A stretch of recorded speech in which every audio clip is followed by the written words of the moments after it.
Hey everyone, welcome to Pub Sports Radio. This is the Loshak in the Bag show. He's Jimmy the Bag. Got Peter Loshak. We got Jose Bouquet on the ones and twos and some unfriggin' believable people in the comment section. Dude, Jimmy the Bag, like these guys are taking it to another level. We're not on that level. Shout out to Nutflush Allen. Unfriggin' believable. Can you hear me, Jimmy the Bag? I can hear you loud and clear. Yes. Oh no, I can't hear you now. Wait, talk. Nutflush Allen has been absolutely destroying things. Extremely impressive work from Nutflush Allen. Sweeps the board.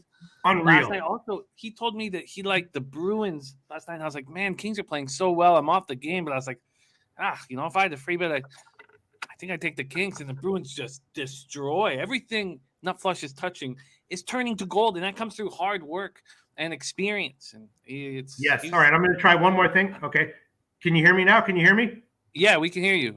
I can hear you. Okay, great. All right. I don't know what's going on, but it doesn't matter. What we got, the important thing is the information and the good vibes that we bring. Oh man, Jimmy the Bag. I am prepared for this show fully, but man, it took a lot of work. It was a hell of a lot of fun. The work. One more thing I have to do is pop my collar with an orange shirt, and now I'm ready for this. I'm fully prepared for college basketball. A lot of lines moving against me, though. I was going to give out VCU, and I still will, but I got it at 3.5. Now it's up to 4.5 or 5, and we're not going to talk about college basketball for like another hour, so who knows where the lines will be then.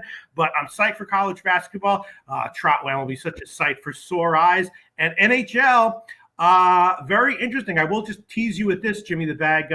I made several bets on the overnight lines. I think all of them moved significantly against me, except maybe one of them. But we'll get to that in a moment, right, Jimmy the Bag?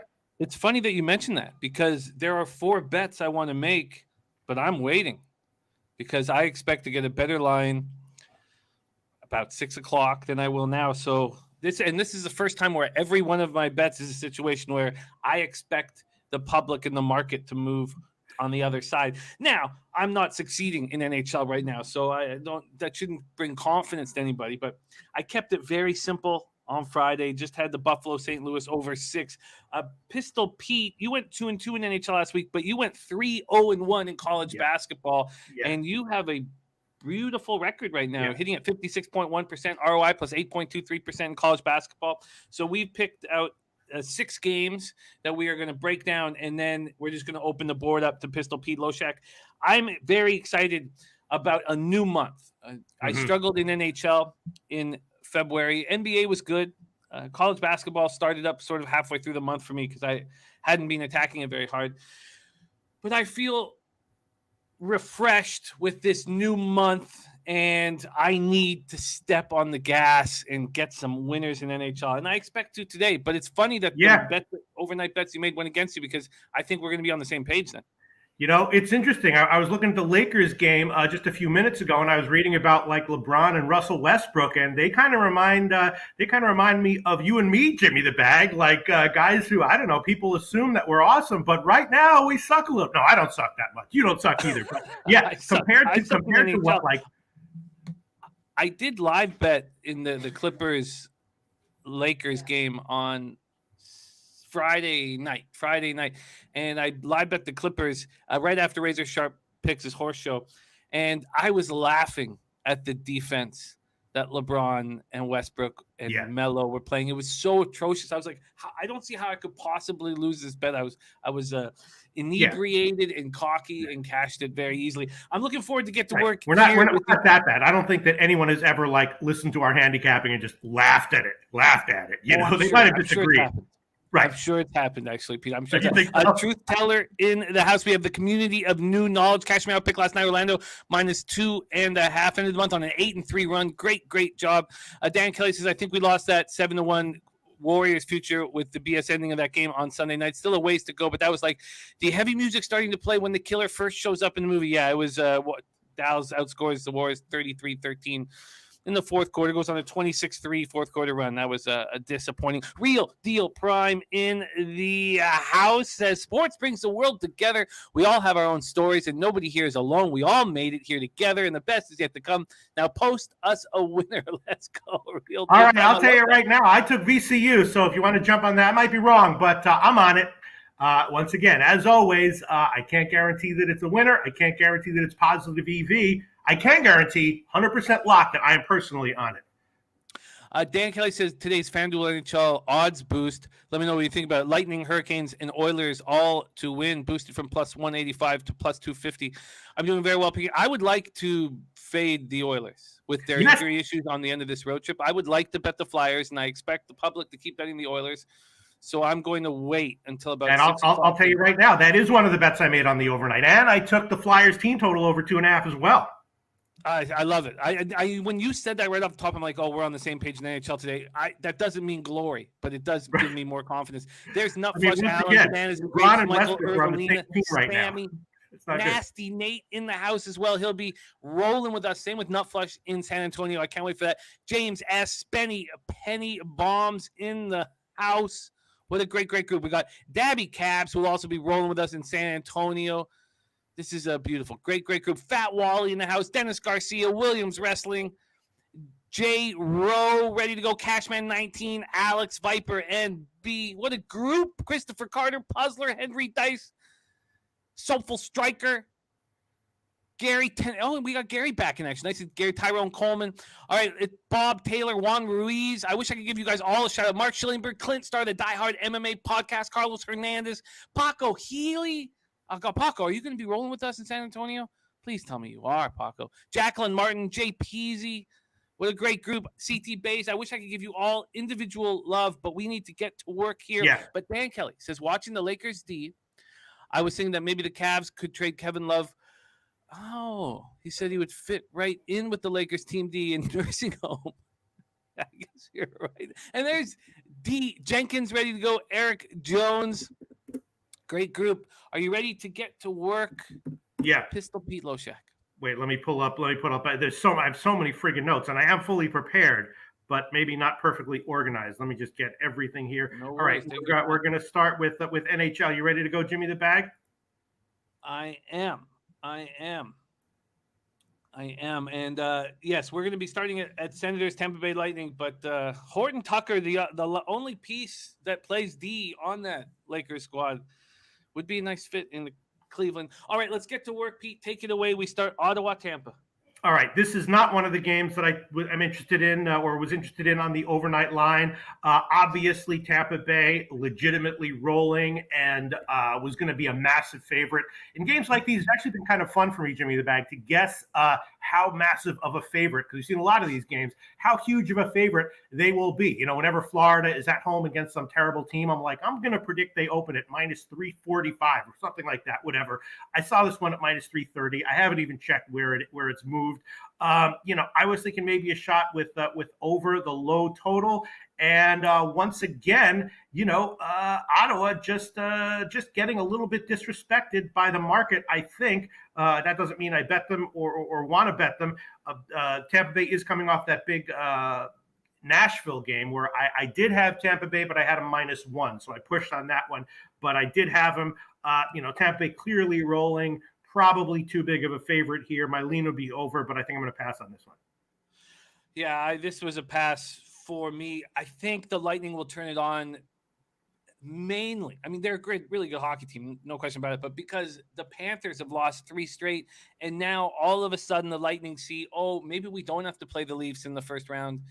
And look, if the Lightning had to play the Leafs in the first round, the Lightning would be big favorites and legitimate favorites. But Austin Matthews and Mitch Marner and Al will all make it a possibly a difficult first round series. Possibly much more difficult than it'd be if you did come first. So with Florida's slide, I thought, wow, this is going to wake up the Lightning.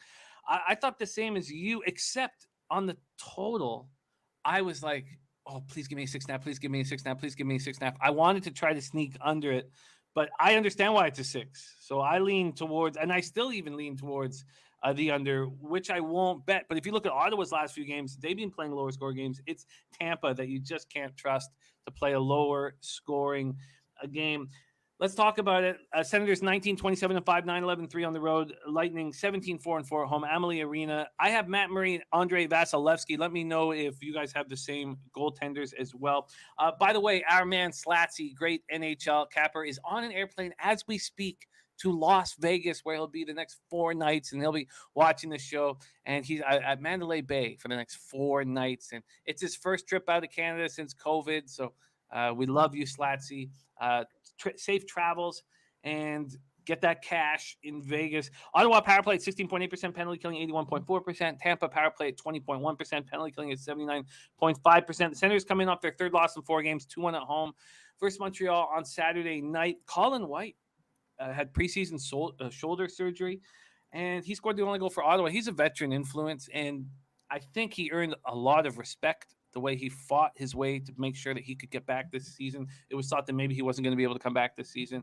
And Matt Murray makes his first start since a lower body injury on February 15th, and he looked very good. Sens are just 3-5-1 over their last 9, but Batherson and Norris are still hurt, and here's the big issue, and this is the reason why they weren't able to create any offense against Montreal, is Chabot and Zaitsev, but mainly Chabot is dealing with a non-COVID illness, and we see what this offense does when Chabot's in the lineup. If Chabot is in the lineup, then yes, I do think that your over would be a possibility. If Chabot's not in the lineup, I think this will be a low-scoring game. And both these teams come in fresh and ready to go. The Lightning coming off their 4th straight win in that outdoor series at Titans Nissan Stadium, a 3-2 home win over Nashville in front of 68,619 fans. They're about to turn it on and possibly run all the way to the Stanley Cup final. I'm not interested in moving on this game. I'll see if anybody in the chat is, but I am off of it. What about Jimmy? I'm just thinking out loud here. What about like Ottawa at +2.5 minus 145? If you lose that one, that's not great. Minus 145, you're getting 2.5. I mean, this team plays team. They friggin' hang. They're undervalued. Yes, I agree. I think it's just too much juice. We took a +2 with Columbus against Florida, and they ended up winning outright, but we still got a +119 on the +2. For me personally, I think it's imperative to keep a dog. What would you get on the +1.5?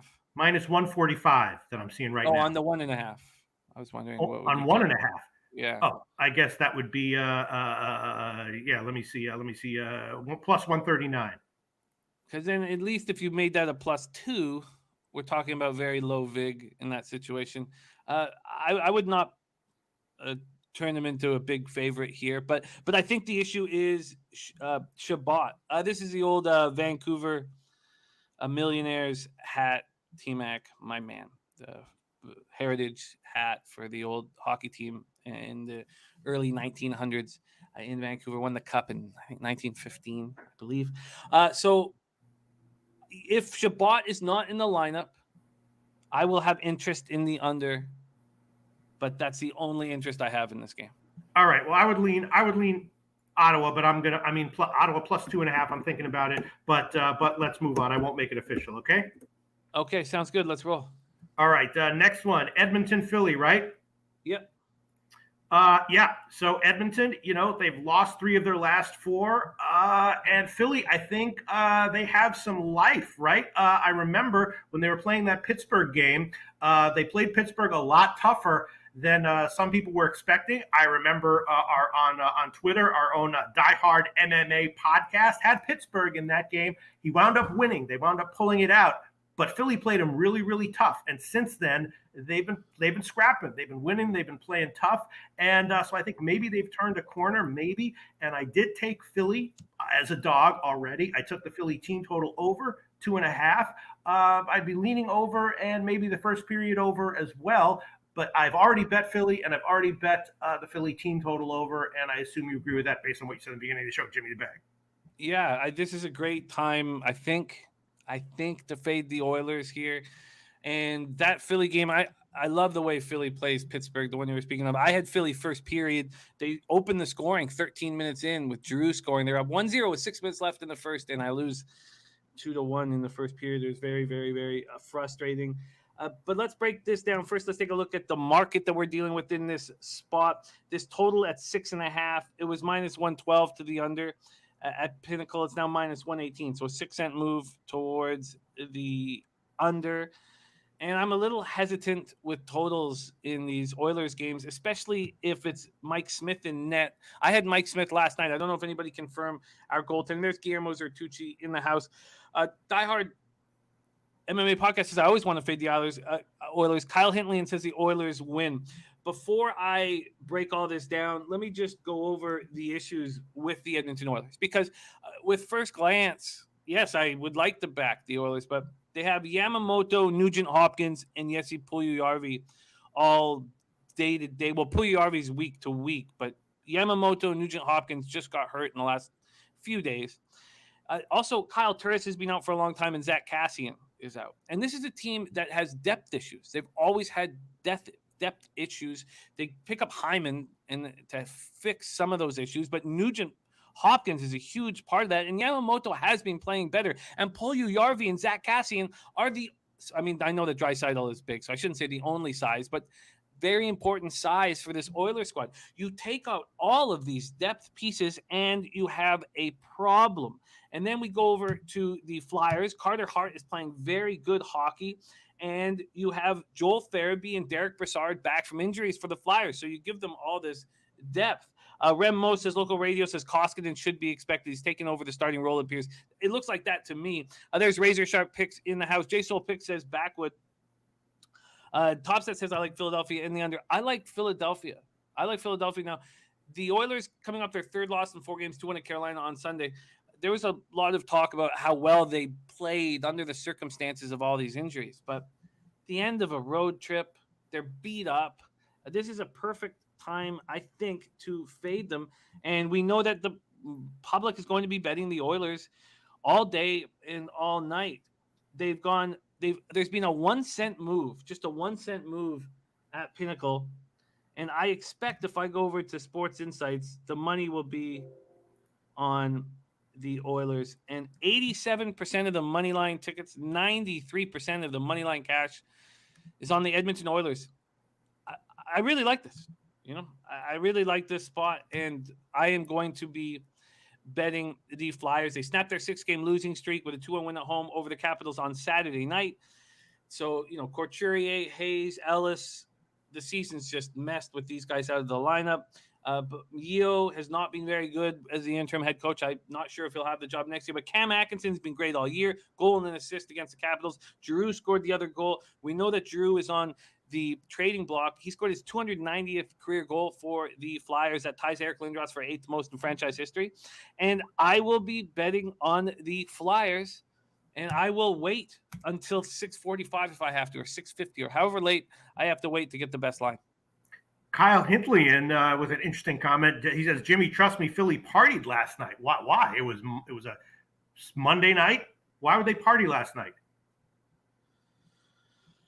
I don't know. That makes me very nervous that Kyle's saying that. That's just stuff that's I don't have inside information on, and it's all right. Well, I'll make the Philly team total over 2.5 minus 130 an official pick to start. I'll take that one. Philly team total over 2.5 minus 130. Okay.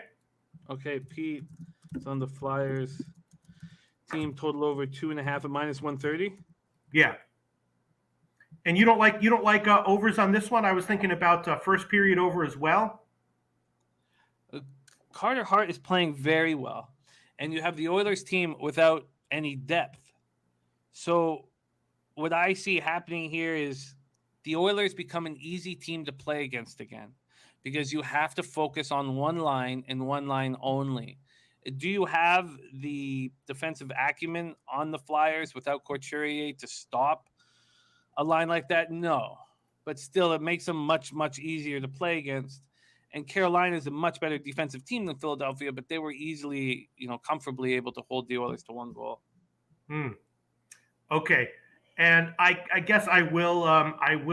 Gosh, Philly is so bad, but this is a good spot for them, right? Do you think that after 1 win, they're like, all right, we got to win? Or are they going to keep, after getting a win, are they going to keep fighting to get more? I don't know if they're going to keep fighting to get more, but they're not going to come to the rink with their heads down. And right. That's. Look at this. Kyle Hintley They went out last night.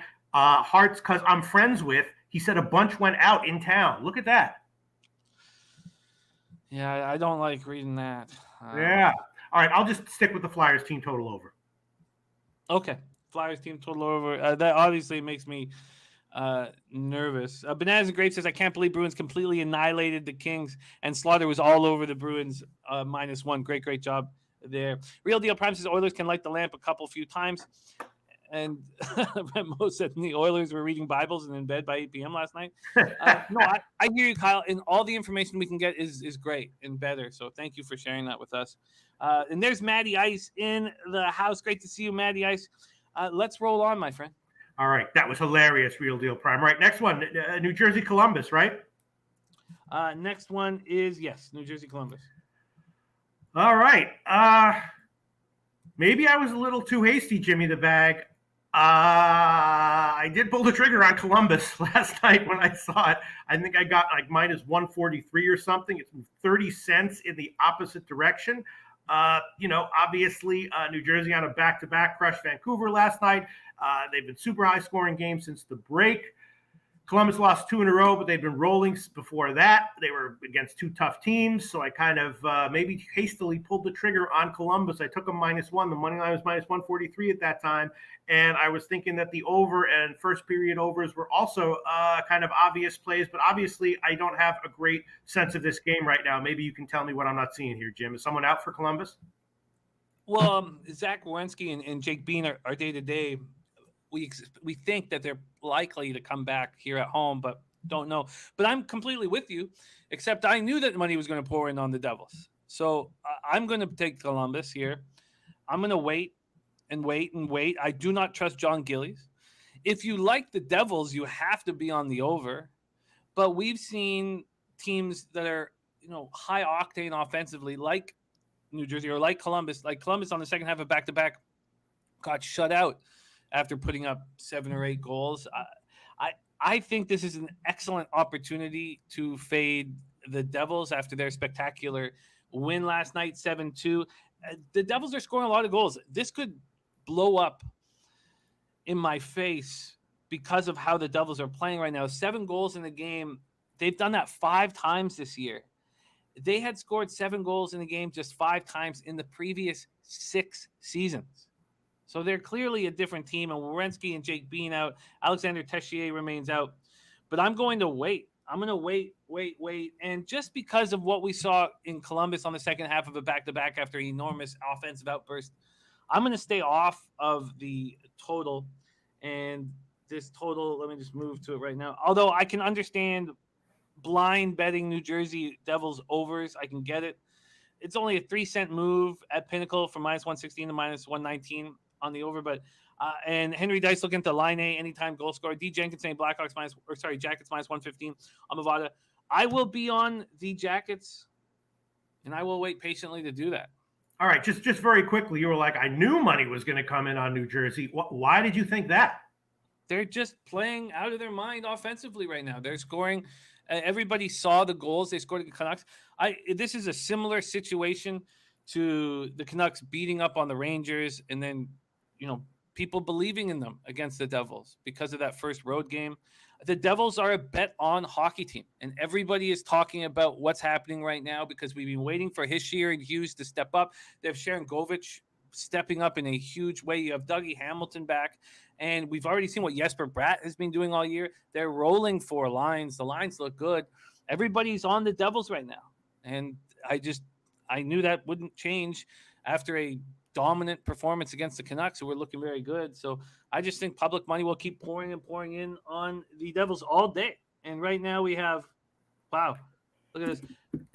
We're 27% of the money line tickets are on the Devils, but 51% of the cash. That's not really what I was expecting. I didn't realize the public would be on Columbus like that, but just everybody is drinking the Devils juice right now.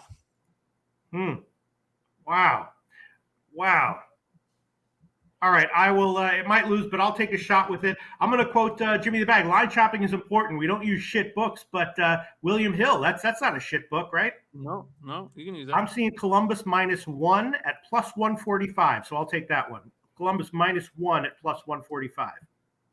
I think that's a great bet, Pete. I will try to get something around there. I wouldn't be getting that right now. Ronnie Barton says Igor is playing out of his mind. Look for him to score again tonight. Keep the streak going. He was my last pick in the hockey pool.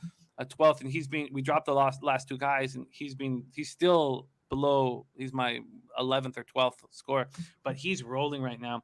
And Matty Ice says last 5 games, Devils and opponents have scored 6, 9, 7, 13, and 9. So I can understand someone saying, why would it stop now, especially with the way John Gillies is playing? I get it. There's Turnsey in the house. Great to see you, Turnsey. Yeah, and I'm an inch away from adding on the first period and maybe the full game over as well. Why was, sometimes when teams, have big offensive explosions, you see this in football a lot, two teams have been scoring high with a suspiciously low total. That's an indication that the under is a great bet. Is that something you think might be in play here? Or is this just, because Columbus was a dead over team as well earlier in the year? I think it's very sneaky. It's a very sneaky bet for sure. I can't myself pull the trigger on it. You can't do it. All right, I'll hold off for now, but I might add on some overs in this game later on at the end of the segment. And but for now, just Columbus -1 plus 145. All right, Jim? Yeah, you are in.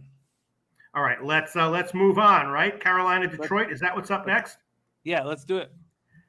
This was just a pass for me. Carolina could lose this one, but they're obviously way better than Detroit. Detroit, lost 2 in a row, but the top teams. And, I guess if you gave me a free play, I would take Detroit, lean to the under, but in general, it's a pass for me. Do you have anything on this one? No, I don't. Turnsey is on the Red Wings first period. I wonder if Nedeljkovic could step up a little bit. He's been playing awful against his old squad that wanted nothing to do with him after he was nominated for the Vezina Award, which is just wild, wild, wild stuff. Top set looking for the best New Jersey -1.5 line. If anybody could help him out there, backing the Devils here. Hurricanes, Red Wings, we have. Okay, thank you, Jose. Hurricanes, Red Wings, we have Carolina. This total opening up at 6 -110. It's up to -120, so a 10-cent move to the over. And from a money line perspective, we have Carolina opening up at -217, a 7-cent move towards the Detroit Red Wings. Hurricanes 18-7-2. While the Panthers have lost 3 straight, the Hurricanes have won, I believe, 5 in a row, and are now pretty comfortable in front of the Eastern Conference. 37-11-4, 18-7-2 on the road. Red Wings 23-24-6, 15-11-3 at home. Little Caesars Arena in Detroit, Michigan. They're playing okay hockey as well. Frederik Andersen 29-7-2, 2.03 goals against average, .936%. Nedeljkovic looked bad all year. Carolina's special teams are a big part of what makes them so good, and a big part of why Rod Brindamore will get a coaching job anywhere he wants for the rest of his life. 25.2% power play, 90.2% penalty killing. Kind of special teams that can win you a cup. Detroit, 16.7% power play, 76.4% penalty killing. And the Hurricanes are playing really tight defensive hockey right now. Of their last 8 wins, 3 have come by 2-1 scores in regulation. Freddie Anderson has stopped 48 of 49 shots over the last 2 games. Teravainen, 8-game points. Tony DeAngelo remains out of the lineup. And we've seen what happens to Ottawa's offense when Shabbat is out of the lineup. There's a similar thing happening with Carolina when DeAngelo's out of the lineup. He's a real offensive defenseman, and they can win either way. They can win any way. So it's not stopping this Hurricanes train. Wings coming off that wild 10-7 loss at home to the Leafs on Saturday night. They've allowed 5 or more goals in 4 of their 7 games in February. Moritz Snyder on a 6-game point streak that ties the franchise record for a rookie defenseman. And interesting, Love, this 6-game point streak for a rookie defenseman, Moritz Snyder, is the longest point streak for an NHL rookie defenseman in 4 years. That's how special he is right now.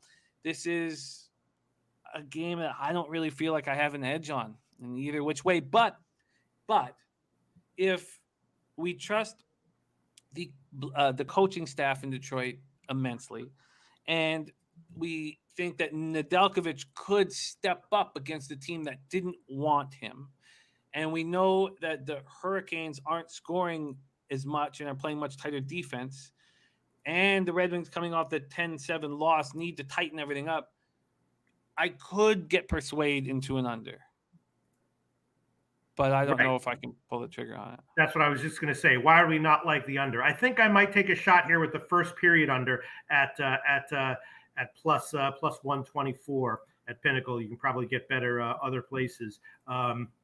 Yeah, I mean, it's just Detroit has got to clamp down defensively in this one, but maybe they don't have it in them. I mean, they gave up 5 to Colorado, they gave up 7 to Minnesota. Maybe they just don't have the personnel to clamp defensively, even for a period. What do you think? That's the $1 million question right now. Are they able to? I don't know. Are they able to do it? I don't know if they are. I don't know if they are. I fear that they are unable to take care of business defensively, regardless of their. But is Carolina the kind of team that comes out explosively anyway? Not really, right? They've been playing a very tight defensive hockey, but I mean, I trust Blashill, but this would definitely be if I was running better, I would trust it and I would take the under. Because I'm not, there's other spots that I kind of like on the board. There's Dutch Boy Fresh in the house, Sammy B, Nilo. Great to see you all. Is going to keep me off of it. All right. You can write me down. I'll take first period under 1.5 at plus 124. That's the current line of Pinnacle. First period under 1.5 plus 124. Probably find better somewhere else, but we don't have anywhere near the time to line shop. So I'll just take that one. First period under 1.5 plus 124. All right, Jim? I like it. I've got it locked down for you. I have, if this juice keeps running up on this 6, then I may, because it's up to minus 125 now. Over the under 6 is at plus 105. Does that mean that we could get a 6.5? I like the under 6 of plus money, and I'm interested, especially if it goes to 6.5. So I'm not saying it's definitely going to be off my card. It could be on my card as we watch it go up. All right. Well, I took the first period under. All right, Jim, you want to move on? Yes, let's move on, my friend. All right. Next one, Calgary, Minnesota, right? Yep. Man. All right. I'll just admit it. I'm an honest guy, even though there are times when I wish I weren't. I took a shot with Minnesota on the opening line, thinking that they're good enough to be able to get revenge here, even though Calgary's been winning game in and game out. I think I got minus 111 or so. Now, Minnesota is a dog. There you go. So obviously money has come in on Carolina. I can understand why. Obviously, Carolina blasted Minnesota last game. And of course, before that, they were on a 10-game winning streak. Although, they did get blown out by Vancouver before the Minnesota game. So I can understand why at anything close to even money, people will jump all over Calgary. But Minnesota was supposed to be a pretty decent team, right? They got blasted by Calgary in the last game and now lost 5 of 6. But I thought that Minnesota was a good or possibly great team. Do they suck now or something? What's wrong with Minnesota, Jim? I don't know. Speaking of honest, on Saturday night with the Flames up 3-1 against the Wild, I did take the Wild plus 2.5. Yeah. And then the Flames made it 4-1, 5-1. The Wild made it 5-2, 5-3, but of course they were going to pull their goalie with a ton of time left. And the Flames as long as we're being honest here, I also took Florida -2 on last Wednesday or whenever it was when they were coming off a loss. I thought for sure they were going to get a win. -2, -105. That one lost. I just figured I'd throw that one out there, Jimmy the Bag. You remember that game? I do. You were like, there's no way Florida wins 2 in a row. I got a great line, though, -2, -105, but it was a terrible pick. We lost. Well, let's talk about this spot because I'm on the same train as you, but I did want to talk it over. Sammy B says fading Minnesota tonight. Says Minnesota hasn't looked right lately. It's a Calgary or stay away from this game. I did turn my volume down a little bit. Apologize for it being loud. I know that Jose did turn it down on the back end, but I did just turn my volume down. Markstrom versus Talbot. Talbot has not been the goalie from last year. I don't know. I don't really trust him that much. I was shocked that he stood on his head last year, but they need him to step up. Minnesota power play at 20%. Their penalty killing at 78.7%. That's not a Dean Evison coached penalty killing unit. I would expect, or it is, but I mean, it's just not what I'm used to from Everson. Calgary, 22.3% power play, 84.5% penalty killing. Calgary's just a juggernaut. The West has changed drastically. We've known that the East is very good all year, but the West has started to step up. There's my guy Tues in the house. I hope you're following Tues on Twitter because putting out tons of action. Both Tues and Nutflush Allen are putting out tons of action and succeeding with great measure. But this Flames team is just so strong. And the Kings team, I mean, sure, they lose 7-0 last night, is also stepping up. But this Flames team could be very good. They've won 11 of 12. They bounced back from the 7-1 home loss they bounced back from that 7-1 loss to Vancouver by beating the Wild 7-3 in Calgary on Saturday night. Tkachuk and Toffoli each scored 2 goals and assists. You got Blake Coleman with a goal and assist. Elias Lindholm 2 assists. Johnny Gaudreau 65 points. Tkachuk 59, Lindholm 51. Markstrom has a .925 save percentage, and then this Wild team 3 straight losses, 5 in 6 games, and it's possible that you have Talbot come back in net and step up for this team. He stepped up for them last year. He hasn't been good this year. And that you get both Matt Dumba and Jordan Greenway back. And I think that I certainly want the Minnesota Wild. And I do think that I may just take them first period. But this was another spot where I knew I was just going to wait. The money will keep coming in on the Calgary Flames. And I expect that to continue. Let's just see what we're dealing with the money line spot here right now. So Pinnacle, they're at plus 112 at Pinnacle. Yeah. They open up money.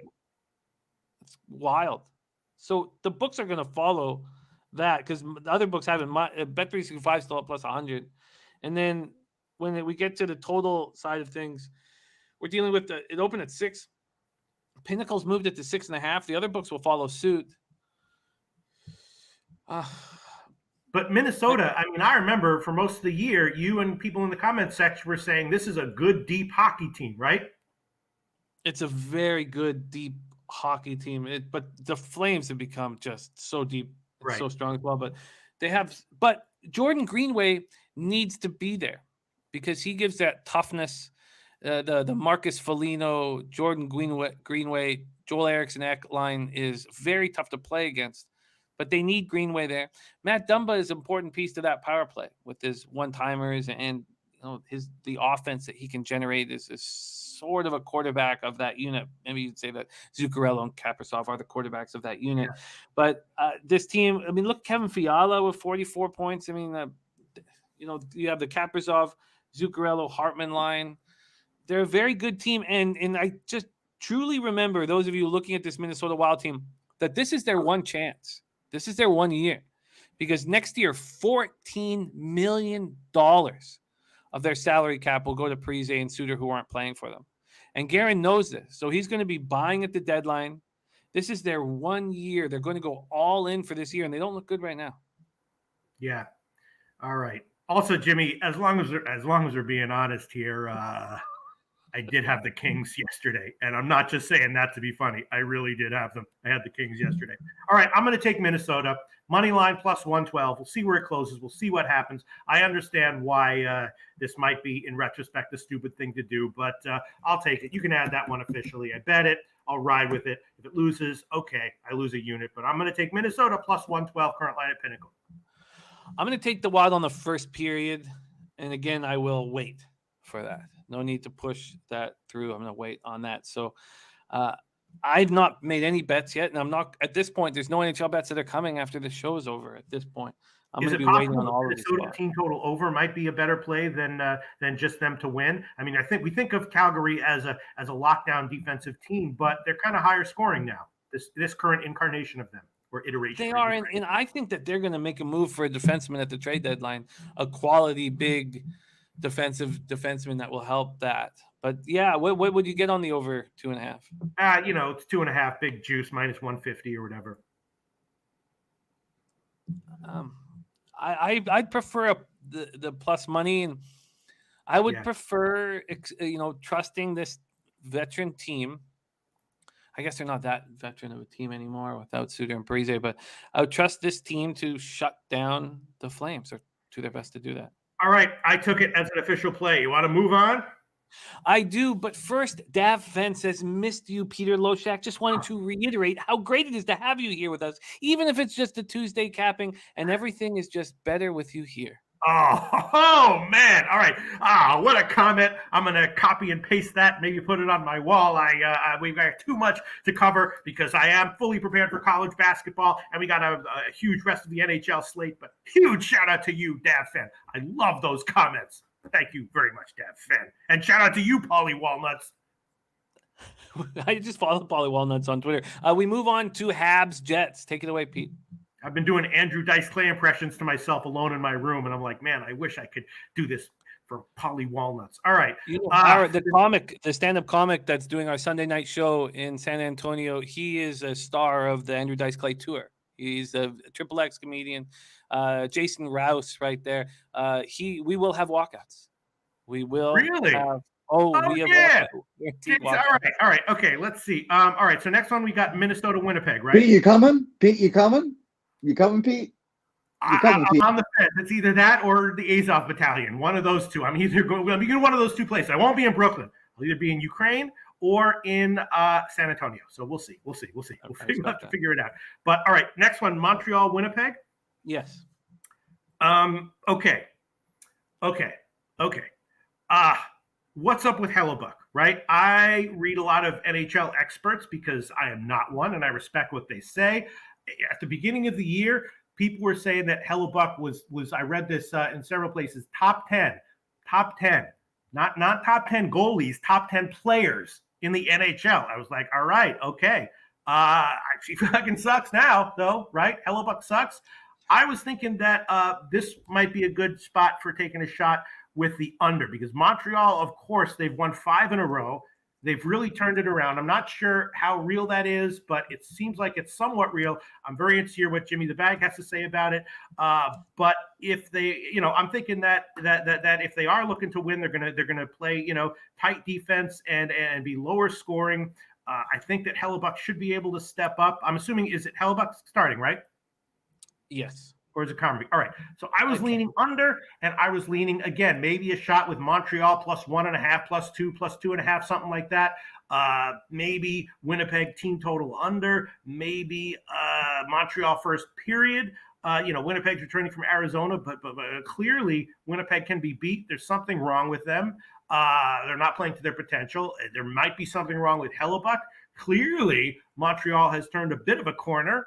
And that new goalie is playing well. So that's what I'm thinking about this one. I haven't bet it yet, but I feel like the under's in play. Montreal, either to get an outright win or getting a bunch of goals as a favorite, is in play. I'm thinking maybe the first period under's in play. What do you think, Jim? Yeah, I think it is. The over the Pinnacle at plus 103. It's now at minus 102. So there's been a 5-cent move towards the over. They're certainly playing lower scoring games. I was very interested to see what this line was going to be at.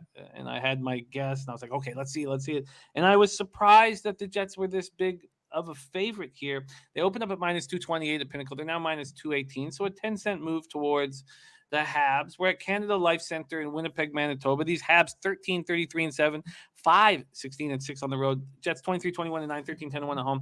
And I'm not sure if it's going to be the Hamburglar, Andrew Hammond between the pipes or Montembeault. They're both playing very well. Yeah, I was going to say, does it matter? Yes. If it's Andrew Hammond, even though he's done this before years ago when he came up with the Senators, I would not believe in it like I've been believing in Montembeault's turnaround.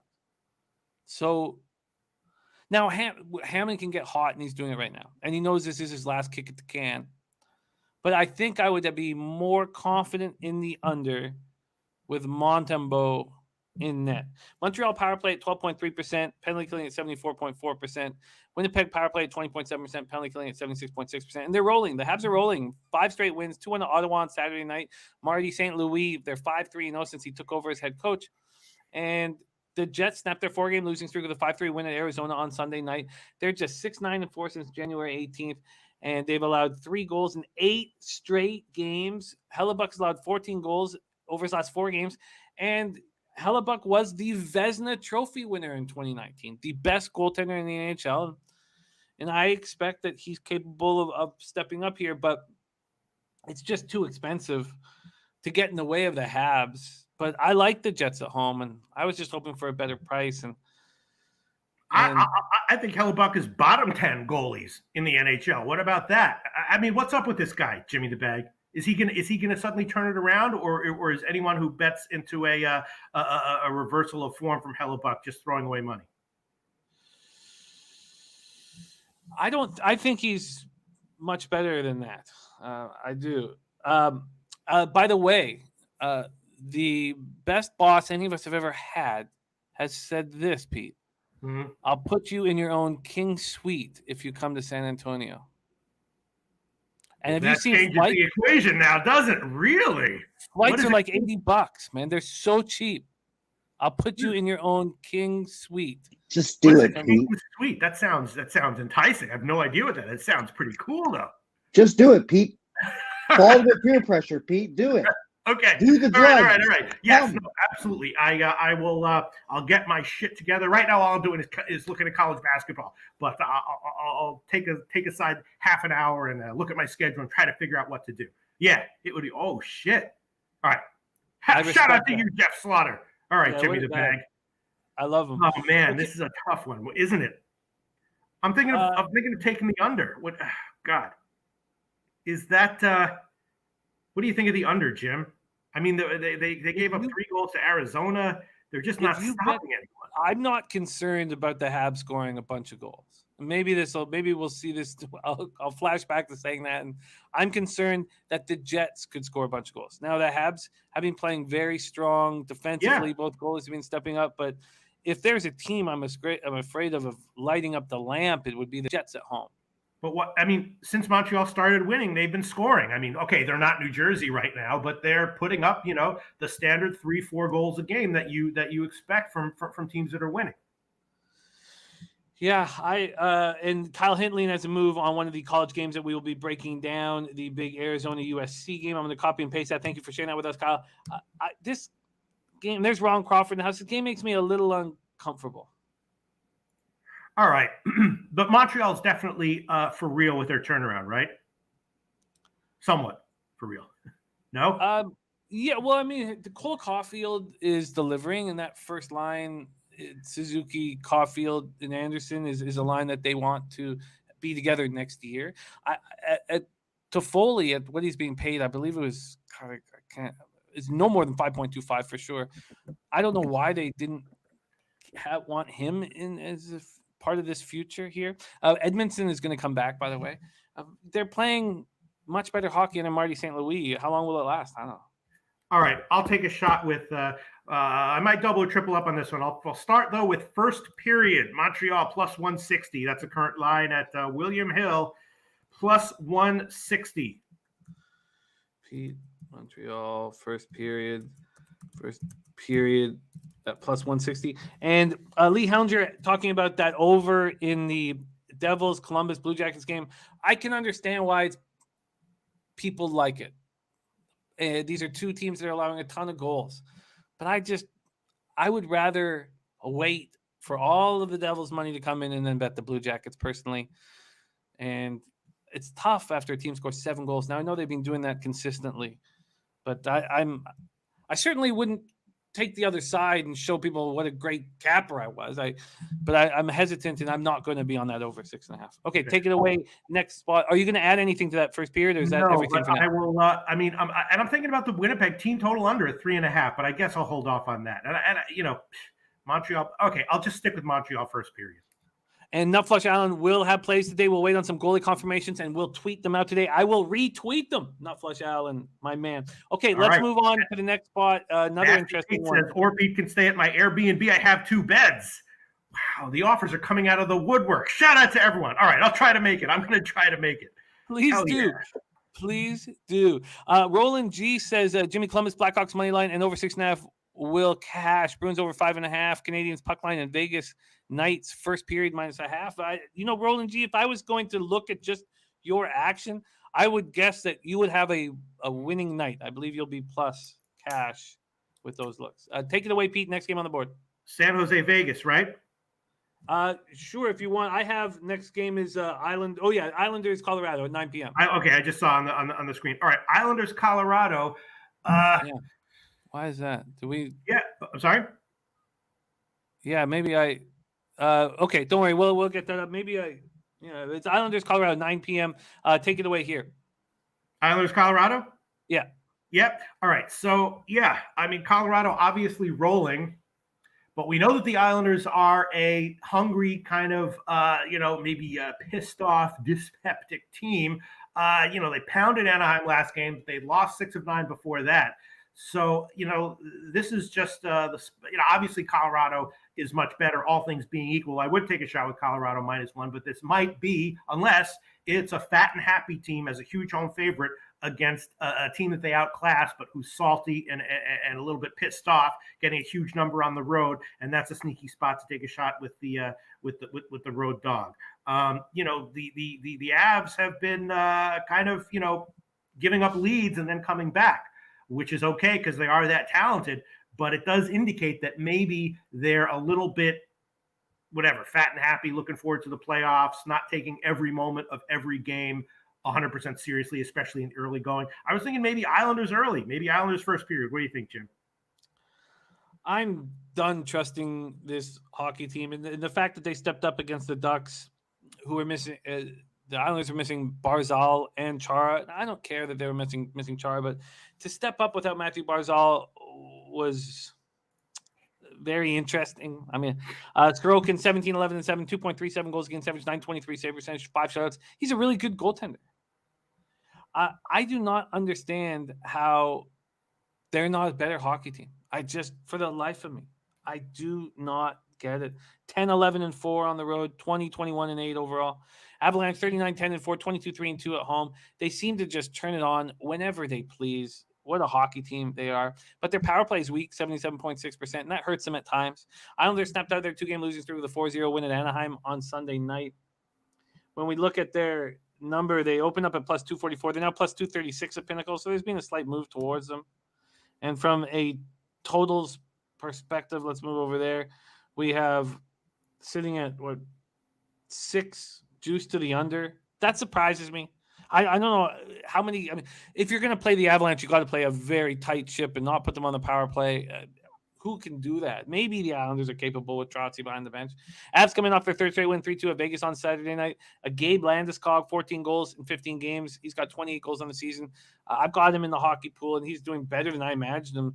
Nate McKinnon and Burakovsky scored in both games, and we know what Nate McKinnon can do, but now Burakovsky, he hadn't scored in 17 games before getting the game winner against Winnipeg. Puzzler saying Matt Murray confirmed for Ottawa. I would like to know if Barzal is going to be back, just for my own breakdowns. But if he's not going to be back, I do not believe the Islanders will go into Colorado and take care of business without their best player. Their best player is clearly Barzal. And Anders Lee's not been very good this year. And Barzal has not been that good either. But when you watch the Islanders play, you're like, how's this guy not got 90 points this year? He's a very talented hockey player. And you take Barzal and Chara out of the lineup, this team has no hope of making the playoffs anymore. It's their last game of this. Or do they play Vegas after this? I think they play Vegas. I think they have one more game. So they head to Vegas after the game, I believe. No. This is the last one. This is the last one of the homestand. I don't trust them. And without Barzal, but then I would have to take the Avalanche on the -1.5 line. And that's vig on that. So I probably do nothing on this game. You don't think the Islanders are salty and at least want to come out and give it their best shot to start? Yeah, but I'm tired of trusting the Islanders to play good hockey. I'm just done. So you're saying that even without Barzal, they should be better?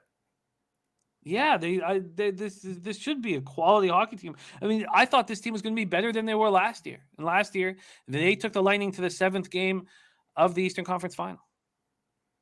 So even without Barzal, you think that they should be better, and they're not because of some psychological issues with the teams. They're just underachieving. Yeah, and maybe picking up maybe Chara and Parise, picking up these old players is kind of blew up in the face of Lamoriello. He also picked up Palmieri. Parise and Palmieri were big players with him on the Devils. So maybe he has a vividness bias of how these players play, which is a mistake that he hasn't been making in the past, adding old players to his roster. So maybe it's Lamoriello's fault when it all comes down to it, and that this team should be moving with the youth movement, and instead they bring in these old vets who aren't helping. All right, well, I'll take a shot here with the Islanders' first period. At Will Hill, I'm seeing plus 190. Isles first period plus 190.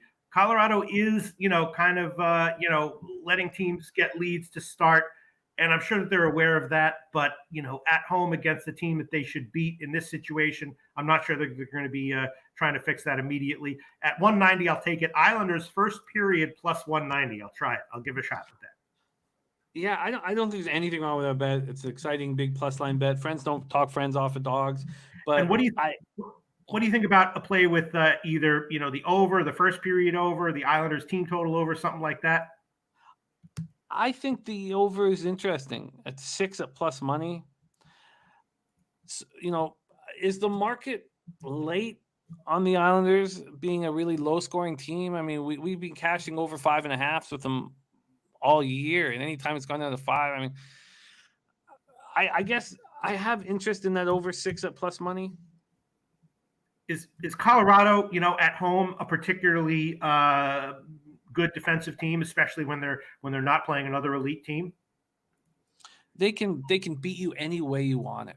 Right. That's the skill set of this team. But they have too much offense to be held down. But Sorokin's a hell of a goalie, and Kemper's numbers are improving. So shout out to Joe Sakic, who stood by him.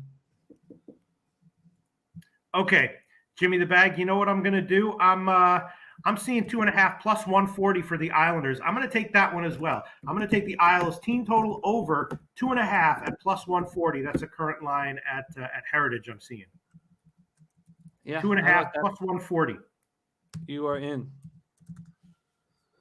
You are in. Let's get to this last game on the card. Sharks Knights. Take it away, Pete. Okay, Sharks and Vegas. Let me just find it. Yeah, Vegas lost 5 of their last 6. What happened to them? They did lose to Arizona, which I guess is not good, although Arizona seems like they have a little bit of fight to them now. The rest of the 5 losses might be a little bit forgivable.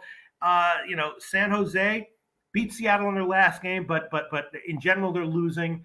They seem like this is not a good spot for them. They're probably going to be a little bit fatigued, and San Jose, and Vegas has got to be a little bit pissed and looking to get back to their winning ways. So I'm thinking that this is a Vegas spot here, and I looked into it, not really seeing anything that would want to take me off of them.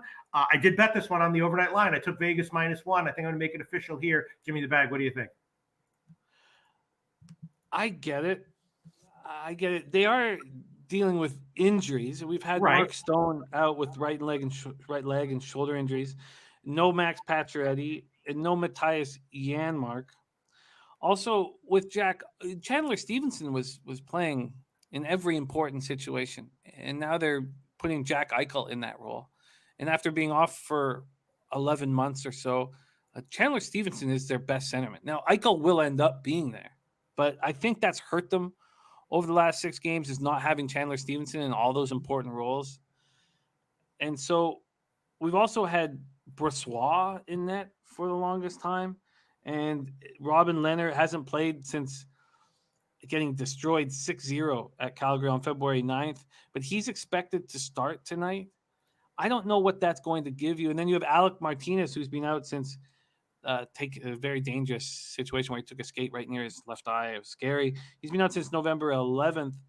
He's not going to play yet, but he's been practicing, and he's close to returning.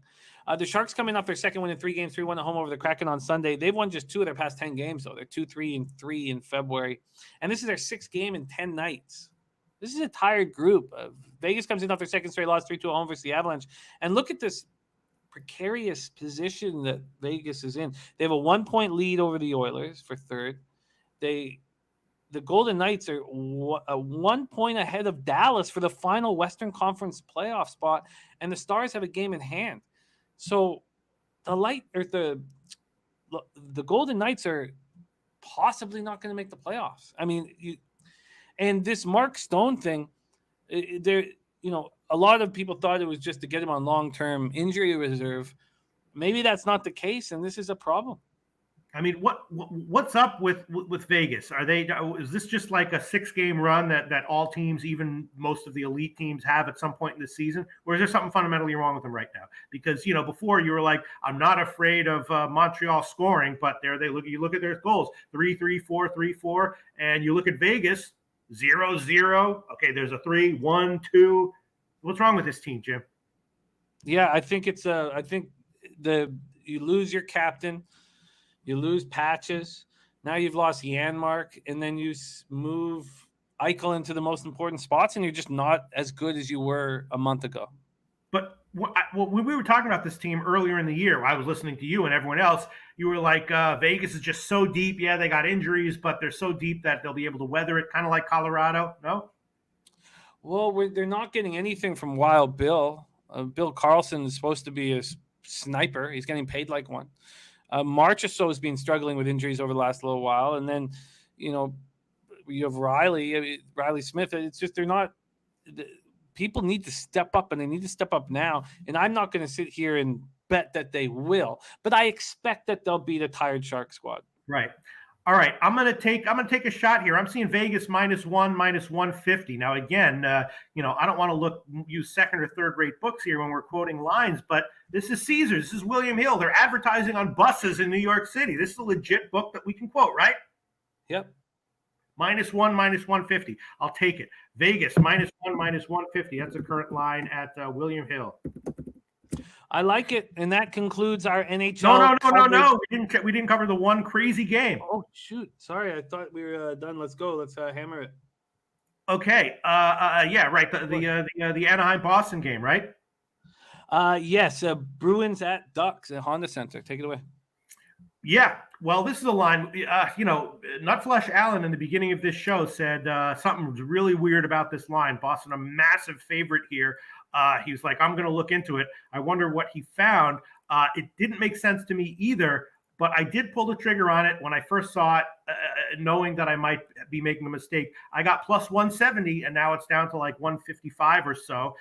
So at least as of right now, I've beaten that move. And, obviously Boston is off of a huge win against the Kings, where I was on the Kings.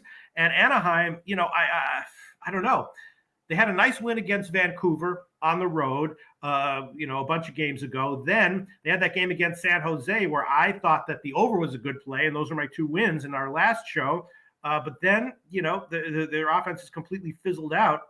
So are there people suspended or injured for Anaheim that I'm not aware of? Why did their offense fizzle out, and why are they this huge of a dog to Boston?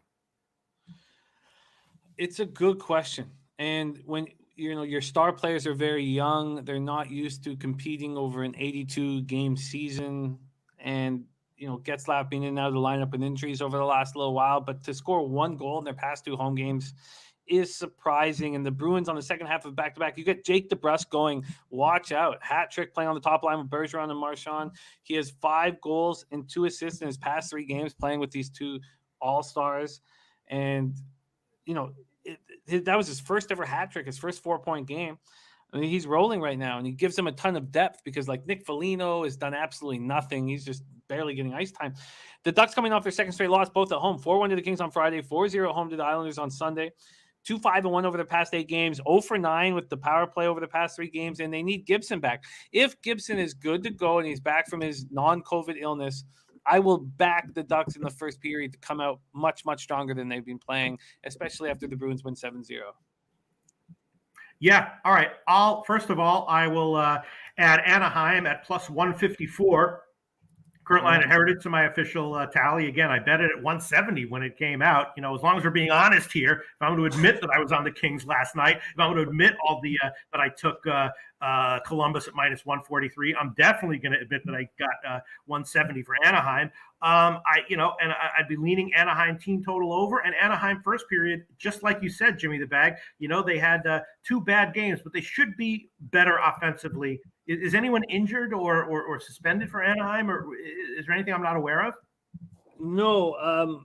Let me just pull up their injury report. I mean, Getzlaf is being the issue, but he's back, and so no, they're as healthy as they've been in quite some time. No new injuries other than John Gibson's illness. Okay, and then Boston. We've been hearing from a bunch of astute commenters that they're a team, quote unquote, without heart, and I guess that's true. But they're certainly rolling on their current road, right? I don't think they're a team without heart. I mean, that's not true. Who has more heart than Patrice Bergeron? Isaiah Scurry, college basketball is going to start any minute here. This is our final game. Brad Marchand, I mean, say what you want about him, but he wants to win more than anybody. He loses his shit. He can't control how much he wants to win. You can't say Charlie McAvoy doesn't want to win. I mean, I don't think Taylor Hall has heart, but Charlie Coyle and Craig Smith are heart and soul guys. So I don't agree with that breakdown. All right, I'm gonna add on the Anaheim team total over. I'm seeing 2.5 at plus 106 at Pinnacle. Let me just see Anaheim. Yeah, William Hill has a bad line there. So I'll double up. I'll take Anaheim team total over 2.5 plus 106. Now I know that Boston has been holding teams down on this entire trip, but at some point that's going to let up, right? Or are they a really awesome defensive team? I don't know if they're that awesome a defensive team, but their forward unit does have accountable defensive players throughout every line. So okay, well, I'll take the Anaheim team total over 2.5 plus 106, and I'm an inch away from tripling up on this one and taking a first period line, but I guess I'll hold off for now. We got to move on. This would be the only bet that I would need to make. Every other bet, I think the market will continue moving on the other side, but this Ducks first period, I probably need to make that as soon as the show ends. Chris Comatini says Swayman is huge. The guy is a brick wall. He's playing very, very well, and we've seen rookie players step up like this and carry their team in the most difficult situations in playoff hockey before. So could happen again. Yeah. Let's review all action here. We have nothing for Senators Tampa. Pete is on the Flyers team total over 2.5 minus 130. I will be on the Flyers before puck drop. Pete's on the Jackets -1 at plus 145. I will be on the Blue Jackets before puck drop. Pete is on the first period under 1.5 at plus 124 in Carolina, Detroit. I have interest in the under. It's at plus money right now at 6, and it could move to 6.5. Pete's on the Minnesota Wild at plus 112. I will be on the Wild first period before puck drop. Pete is on the Montreal Canadiens first period of plus 160. I think I'm going to stay off of that spot. The over 6 in the Islanders Avalanche game does appeal to me. I think I may move on that. Pete has doubled up. He's on the Islanders team total over 2.5 at plus 140 and the Islanders first period at plus 190. He's also on the Vegas Knights -1 at minus 150. I'm off that game at this point. Then Pete has the Ducks at plus 154. The Ducks team total over 2.5 plus 106. And the only bet I'll need to make right away is the Ducks first period. There you have it. There is our NHL coverage, Pete. And we move on to NCAA basketball, and you are running real nice there. Are you ready to switch sports? Yes, I am. What time do we have to? I got my eye on the clock. What time do we have to wrap up the college basketball segment? I have told our man Wham Bam that to be ready at 9:40 a.m. Pacific in 29 minutes. Okay, all right. We could push that 5 minutes or so if we need to, but we have 29 minutes set right now. And Pete went 3-0 on last Tuesday's card. 3-0. He cashed Arkansas first half money line. He pushed UConn -2. He cashed Alabama and Vandy under 153.5 easily, and he cashed the Buffalo Miami of Ohio over 155.5 easily. Now 7 games over 500, hitting at 56.1% plus 4.69 units, ROI plus 8.23%, average line -110 for Pistol. Pete Loshak. All right, you guys are gonna do this. Let's get to work here. Let me set the table for you. Here we go. Thank God. Okay, this is coming up right now. Let me move this over. All right, give me lines and totals, and we are ready to go. We start off today's NCAA card. Again, we are going to pick 6 games that we are going to discuss. And then we are going to move over to just opening it up for Pete, all the moves that he made. We start at 6:30 p.m. Eastern with the number 9 ranked Providence Friars, 24-3, 14-2 in the Big East at the number 11 ranked Villanova Wildcats, 21-7, 14-4 in the Big East. We're at Finneran Pavilion. Villanova, Pennsylvania. We have Villanova opening up at -9. They're now 9.5 on the board. This total sitting around 135 or 134.5. 135.5 to 134.5, depending on where you shop. This is the first game on the board, so I imagine there's going to be already a lot of action in on it. And there is 9,431 tickets already processed here by Sports Insights. They have 22% of the tickets on Villanova.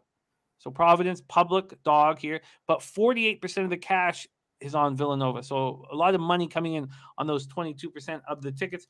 Then we have 69% of tickets on the over, but just 42% of cash on the over. So the under being looked at by the big bets. Providence comes in off their third straight win, 72-51 at home over Creighton on Saturday. They're playing good basketball. Villanova has been off for 7 days.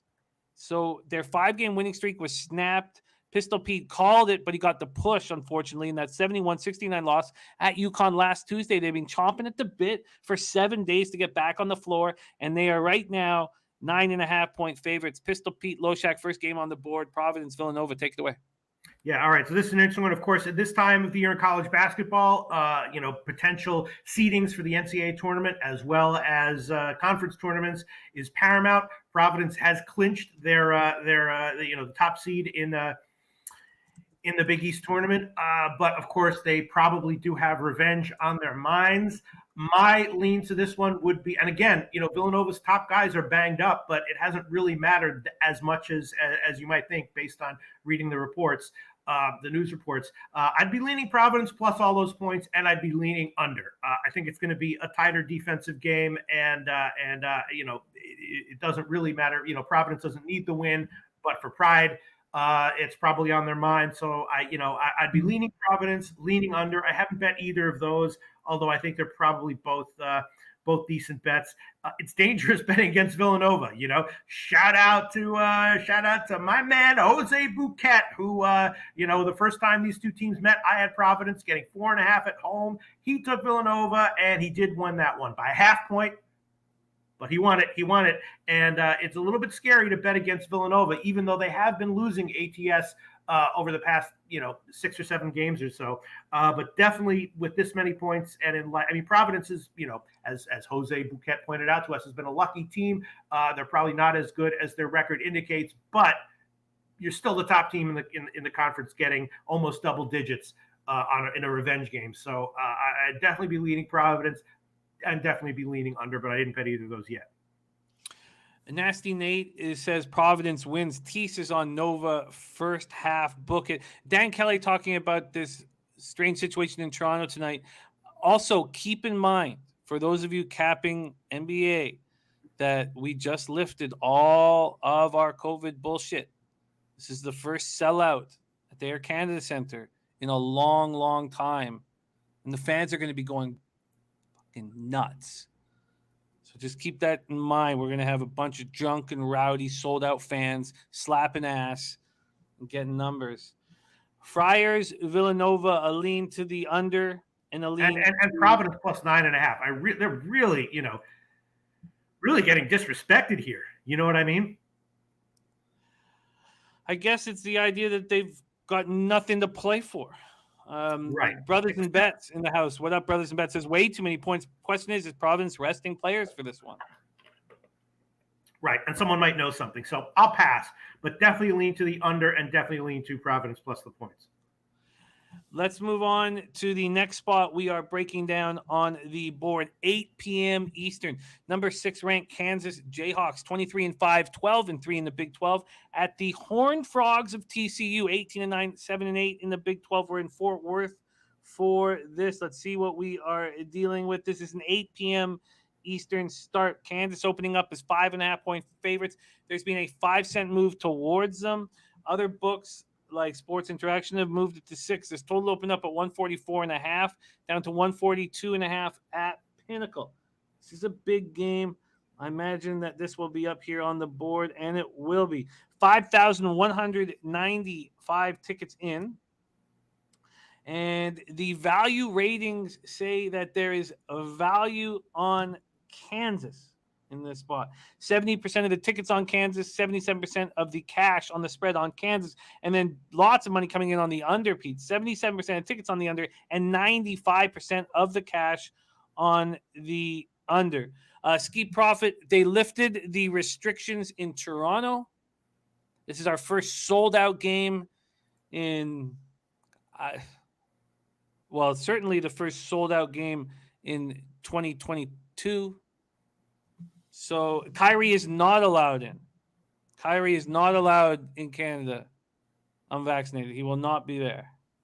So the big three will be out for the Nets, and it's going to be a fucking madhouse at the Air Canada Center. People be kissing eyeballs, just laughing in the face of COVID, be oral sex all over the place. This is the first of a Tuesday, Thursday home and home for Kansas TCU. Kansas had their 4-game winning streak snapped in an 80-70 loss at Baylor on Saturday. TCU comes in off their second win in 3 games. 69-66 at home over Texas Tech on Saturday. Take it away here, Pete. Kansas TCU. Let's roll. All right. Well, I did take a shot with the under. I got 144.5. I'm not just making that up. I talk about the line moves that I do horribly on as well. Although in college basketball, I tend to do better than in NHL. I did take a shot with the under 144.5 on the overnight line, and I was planning on maybe taking a shot with Kansas first half at -3, and maybe the first half under as well. Of course, Kansas is off the loss to Baylor. Someone said that they love TCU first half getting those points. Yeah, I mean, as the points creep up there, it gets more and more dicey. Kansas, I think, has a significant edge here statistically, but these Big 12 games are very, very tough, and TCU could easily hold tight in the first half. And I wouldn't want Kansas on the full game, but I did take a shot with the under at 144.5. If I hadn't gotten that, I'd probably take 142.5. Lean to the first half under as well at 67.5. Lean to Kansas first half -3, but I don't know if I want to make any of that official because we do track everything here very carefully, and it's great when the record is positive, embarrassing when the record is negative. I did bet under 144.5 though on the overnight line, and lean to Kansas first half -3. Although I didn't bet that yet, but I do lean that way. And I don't know if I want to make the under an official play at 142.5. Although, man, that is heading down. Maybe I should make that official. I mean, I bet it at 144.5, 142.5. What's a couple of points? There we see 143 at Heritage. All right, I will. I'll make that official. I'll make the under 143 -110 an official play. Jimmy the Bag. Under 140 and Ranta confirmed for Carolina. Ranta confirmed for Carolina, says Puzzler. And Carolina, this is the beginning of 3 games in 4 nights for them. They have a back-to-back Thursday in Washington and Friday and at home against Pittsburgh. So that means that Ranta is going to play 2 of the next 3 games for Carolina. That surprises me. All right, Pete has moved on the under 143 at -110. T-Mac says TCU beating Texas Tech will carry over. Says they're in a good spot. Kansas is 1-3 after a loss. Yeah, everyone's saying that they like Kansas first half, and I haven't bet it yet, but I lean that way as well for sure. Yeah, Christopher Carter on Kansas first half. A cab is on Kansas first half, and T saying I think TCU closes the gap in the second half, leaning Kansas first half. There you go. Let's move on to Big Ten action. 8:30 p.m. Eastern. Michigan State Spartans 19-9, 10-7 in conference at the Wolverines 15-12. Remos. Oh God. So Remos can't focus right now. Thinking of all the 69 thing at their Kansas and yes, we're a very multicultural group and we're down. We're down. Down the fuck, baby. We're in Ann Arbor for this. Michigan. Oh, let's see what we are dealing with here at 8:30 p.m. Eastern. We have Michigan opening up at -4.5. We have a couple 5s on the board, and this total sitting at 142.5. Let's see where we have the money here. And they say that there is a value on Michigan on this site. Value on Michigan. 22% of the tickets Oh, shoot. Sorry. That just moved drastically. That just moved as I spoke. Wow. Okay, so we have 4,930 tickets in. 46% of the tickets on Michigan and 36% of the cash. Interesting. And then from the total perspective, wow. From the total perspective, we have 67% of tickets on the under and 75% of cash on the under. Michigan State snapped their 3-game losing streak in impressive fashion, defeating Purdue at home 68-65 on Saturday. Michigan comes in off their second loss in 3 games, 93-85 at home to Illinois on Sunday. Matty Ice says Michigan must win to get into the tourney. This game is going to be interesting. Take it away here, Michigan State, Michigan. Okay, yeah, actually, you know what, Jimmy the Bag? Can you also add on Kansas first half -2.5, -113 for me? I kind of like that one more than the, I think I don't love either of them, but I like both of them a little bit. So I just want to add that one on as well. Kansas first half -2.5, -113. All right. -2.5. What was that? -113 at Pinnacle. -113. Okay, thank you. You are in Kansas first half, -2.5, -113. What are you thinking here, Michigan State, Michigan? This is a very tough one. If you gave me a free play, I would take Michigan. I talked in the last show about how Michigan State has some very not promising statistical profile. They're reliant on the 3 and outside shooting, and I don't think that what they've done so far this year has been sustainable. Of course, they got blown out at Iowa. I wanted to give the Iowa team total over in that one, but I didn't pull the trigger on it. But I should have. And then, of course, they got a nice win in their last one. But at Michigan, they don't rotate that many guys. Of course, Michigan State's going to get up for this one, and they're getting a bunch of points again. So this is a really tough one. It definitely has live betting in second half written all over it. I'm not going to touch the full game lines, but if you gave me a free play, I would take Michigan at -4.5. I don't really love Michigan State right now, even though Izzo has such a great history of doing well late in the season. I just don't like what they look like statistically. And so this is a tough one. Pass for me. Live betting in second half written all over it. And if you gave me a free play, I would take Michigan at -4.5. I like it. I want to fade Michigan State after that big home win, now traveling on the road. But Matty Ice saying it's a pass for him. I think Michigan's going to end up on my card below 5. Let's move on to the A10, 8:30 p.m. Eastern. No, Polly Walnuts, that was not Toronto, where Kodak Black was. No, that was not Toronto, sadly. But he's welcome to come into the stands anything he wants. He can do anything he wants. St. Bonaventure, Bonnies, 19-7, 11-4 in conference at VCU Rams, 20-7, 13-3 in conference. We are in Richmond, Virginia for this. The Bonnies come in, both teams coming in off 7 straight wins. Bonnies come in just barely winning at St. Joseph's 54-52 on Saturday, while VCU comes in after easily defeating UMass on the road 77-62 on Saturday. Let's see what we are dealing with for this 8:30 start. We have VCU opening up as 3.5-point favorites. They're now 4.5 at Pinnacle. This total sitting at 132.5. And we have just 1,197 tickets in, and they're on VCU. 74% of the tickets, 73% of the cash. We see that 55% of the cash is on the under, but not many tickets are in for that. So small sample size. Take it away here, Pete. Little A10 action. Yeah, this was one that I did bet pretty heavily on the overnight line. I took VCU. I got 3.5. Let's see where it is right now, where it's moved. I was expecting it to move in VCU's favor, and there you go. Wow, 4.5 now. I guess I would still take it there. I think I'm going to double up here, first half and full game. The big man for St. Bonaventure is out, right? He injured his ankle in the last game, and unless there's unexpected news that he's in, I'm assuming he's out, right? Does anyone know about that? The expectation is he will be unavailable. Osanosuni, yeah. So, if he's not in, St. Bonaventure doesn't have a lot of big guys. They don't have a deep rotation, and both teams are on the bubble, right? VCU is on the bubble. They definitely want to win here, definitely need to win here. And, they're deep. They play tight defense. And, we saw what St. Bonaventure did in their last game against St. Joe's. And so anything can happen.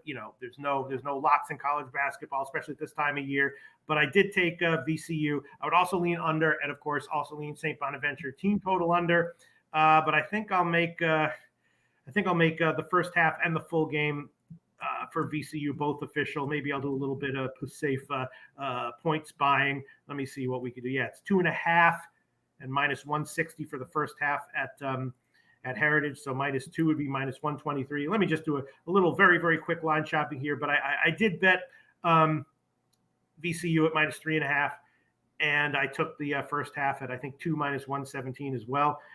So let me see what we got. Yeah, it's not -2 -114. All right, I'll take that. I'll take VCU first half -2 -114. That's the current line at Pinnacle.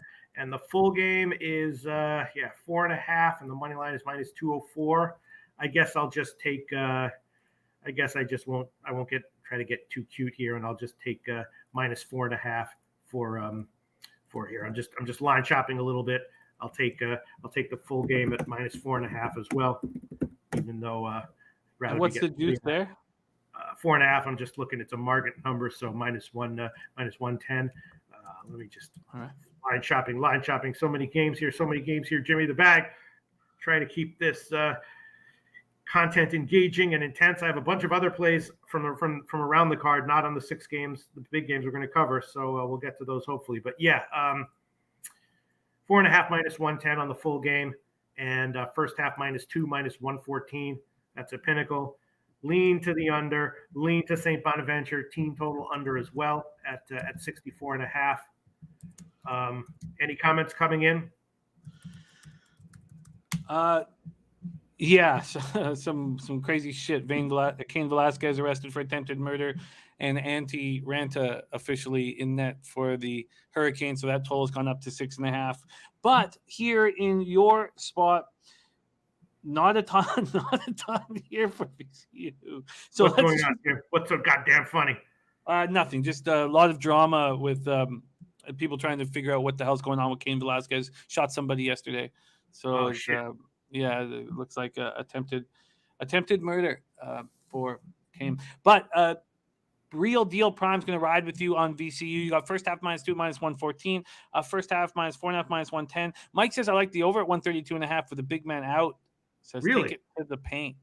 Who said that? Mike. Oh, yeah. I mean, yeah, they might, but I think, but they're also just defense is what they do. You know what? I'll add on the St. Bonaventure team total under as well. I'm seeing 64.5. Let me see. I'm tripling up on this game, Jimmy the Bag. But what the hell? We're having a little fun here. This is what this is all about. Fun primarily, right? So we'll take St. Bonaventure team total under 64.5 -115. That's the current line I'm seeing at Heritage. If you shop around, you probably get a 110. But what the hell? I'll take that one. St. Bonaventure team total under 64.5 -115. Tripling up on this one. A triple up spot for Pistol Pete Loshak again, coming off sweeping the board last Tuesday. Let's move on to 9 p.m. Eastern. Number 8, this is going to be a beauty. Number 8th ranked Purdue Boilermakers, 24-5, 13-5 in the Big Ten. At number 10 ranked Wisconsin Badgers, 23-5, 14-4 in the Conference Call Center in Madison, Wisconsin. We have Purdue opening up at -2.5. They're now 3.5 at Pinnacle, although that's at +100. 3s at other spots, and the total sitting at 144. Top Shelf already on the over 144 and says easy money. Let's move over to the cash because I'm sure there's a lot on this game. And 6,607 tickets in. And yes, they are saying that there's value on Purdue at this number. 39% of the tickets on Purdue, 54% of the cash. Then you have 28% of tickets on the under and 49% of the cash. So money coming in on this under. Purdue had their 3-game winning streak snapped in a surprise 68-65 loss at Michigan State on Saturday. Wisconsin comes in off their 4 straight wins, 66-61 at Rutgers on Saturday. They are playing good ball. They're a tough squad. Here they are at home, and you get points with them. What do you think here, Pete? Purdue, Wisconsin. I took Purdue on the first half. Not necessarily the full game. Wisconsin is a tough team, but I do like the spot for Purdue. They have obviously it's a revenge spot, and I think that they should be more effective with their big men inside. It's tough to go into a Wisconsin and get a cover, especially as a favorite. But the line is where it is for a reason. I think I got -1 or 1.5 on the first half, but I do kind of like Purdue here on the first half. I'm not sure if I want to make it official. Yeah, -2, or the money line would be like -145 on the first half. The big men here. Let me see. I'm just looking for maybe I can line shop a little bit. Did someone say they like the over in this one? Yes, a couple did. Luchase Fox is on the over. Top Shelf Plays is on the over as well. Yeah, that's what I was thinking as well. I didn't pull the trigger on that one. Wanted to look into it a little bit more, but I did pull the trigger on Purdue first half. Let's see what else I can find here. Yeah, it's just -1.5 again at Will Hill. That's a real book. And the money line -145 on the first half. Yeah, I mean Wisconsin's a tough team, but I like the spot for Purdue. And I think I'm going to give them first half either -1.5 or maybe on the money line at -145. You know what? I'll just I won't try to get too cute. I'll just take -1.5 again. Current line at Will Hill. First half -1.5, -110. This game also does have live betting and first half written all over it. So all these plays are modest edges if they're there at all. Flatter myself by saying I have an edge in college basketball, but if I do, modest edges, I can understand the argument on the other side, but I took it and I'll make it official. First half -1.5, -1.5, -110 on Purdue, and it's possible that by tip I'll like the over a lot more than that. That's what I was thinking, but I want to look into it a little bit more as far as likely game plans. But yeah, the over is probably looking decent as well. Luchase Fox is going to fly way over 84.76 around there. And Tees very suspicious of the word lock. He doesn't even like words that are close to lock, like look or Loki. So keep that shit to yourself and don't use it in our chat. Okay, let's keep rolling. The final game on our card. Kyle Hintlian says the play of the night is in this game, Pete. Says the under 150 is the play of the night. It opened at 150.5, and it looks like I'd have to double check that. It looks like Pinnacle's moved it to 149 already. I'll have to double check that. Arizona is -4.5 point road favorites. 4.5 point road favorites. Let's see what's going on with the cash flow here. This will be the last game up. And here we go. 4,362 tickets in. 54% of the tickets, 54% of the cash on Arizona. And then 56% of the tickets, 37% of cash on the over. Jay Smith says Arizona money line. The number 2 ranked Wildcats, 25-3, 15-2 in conference against number 16 Trojans, 25-4, 14-4 in the Pac-12. We are in Los Angeles, California for this. Arizona had their 9-game winning streak snapped in a 79-63 loss at Colorado on Saturday. USC comes in off their 6th straight win. They swept the state of Oregon, but by the skin of their taint, by that tiny little bulb of a taint there. They squeaked out a 94-91 double overtime win at Oregon State on Thursday, and then they barely got by the Ducks on Saturday, 70-69. Take it away here, Pete. We head to the Pac-12, Arizona, USC. Yeah, I didn't. I'm a little bit cautious with the Pac-12, although I did have Oregon State yesterday, which was nice. I also had Washington plus 10.5, but I also had them on the first half, so that cashed. So yesterday I did well with the Pac-12, although I had a losing day overall, as long as we're being honest here. But I would lean under in this one too. But I haven't bet it yet.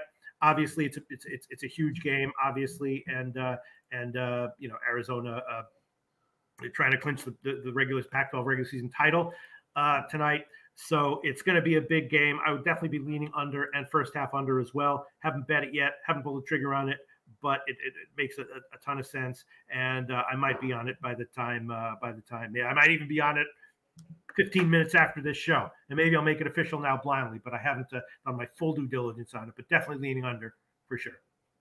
An under lean for Pete. Kyle Hintlian has moved on. And by the way, Pete, Kyle makes big boy bets. Yeah. And he's on a move. Oh, we're talking multiple $1,000 is what he will have on the under if that's his game of the night. Big boy bets from Kyle. Okay, Pistol Pete, it is time to hear what you have on other spots on the board. We've already had T-Mac tell us that he's on Ball State first half, Kent State first half, Ohio first half, TCU first half, Toledo full game, and Providence plus 10. What are you adding to your card in games that we have yet to break down? All right, let me just remember what I did. Let me see I did take a shot with Georgia at plus 16 against Tennessee. Obviously, Tennessee is a far, far superior team. But at this point in the season, I'm not sure that Tennessee is going to go full out to lay the hammer on Georgia to win by 20. We see this kind of situation in other, we've already seen it. I think there was a game with San Diego recently where they were a huge home dog, and I bet them and they covered, and I live bet it when they went way down. So I did take a shot with that at just a few too many points considering the situation.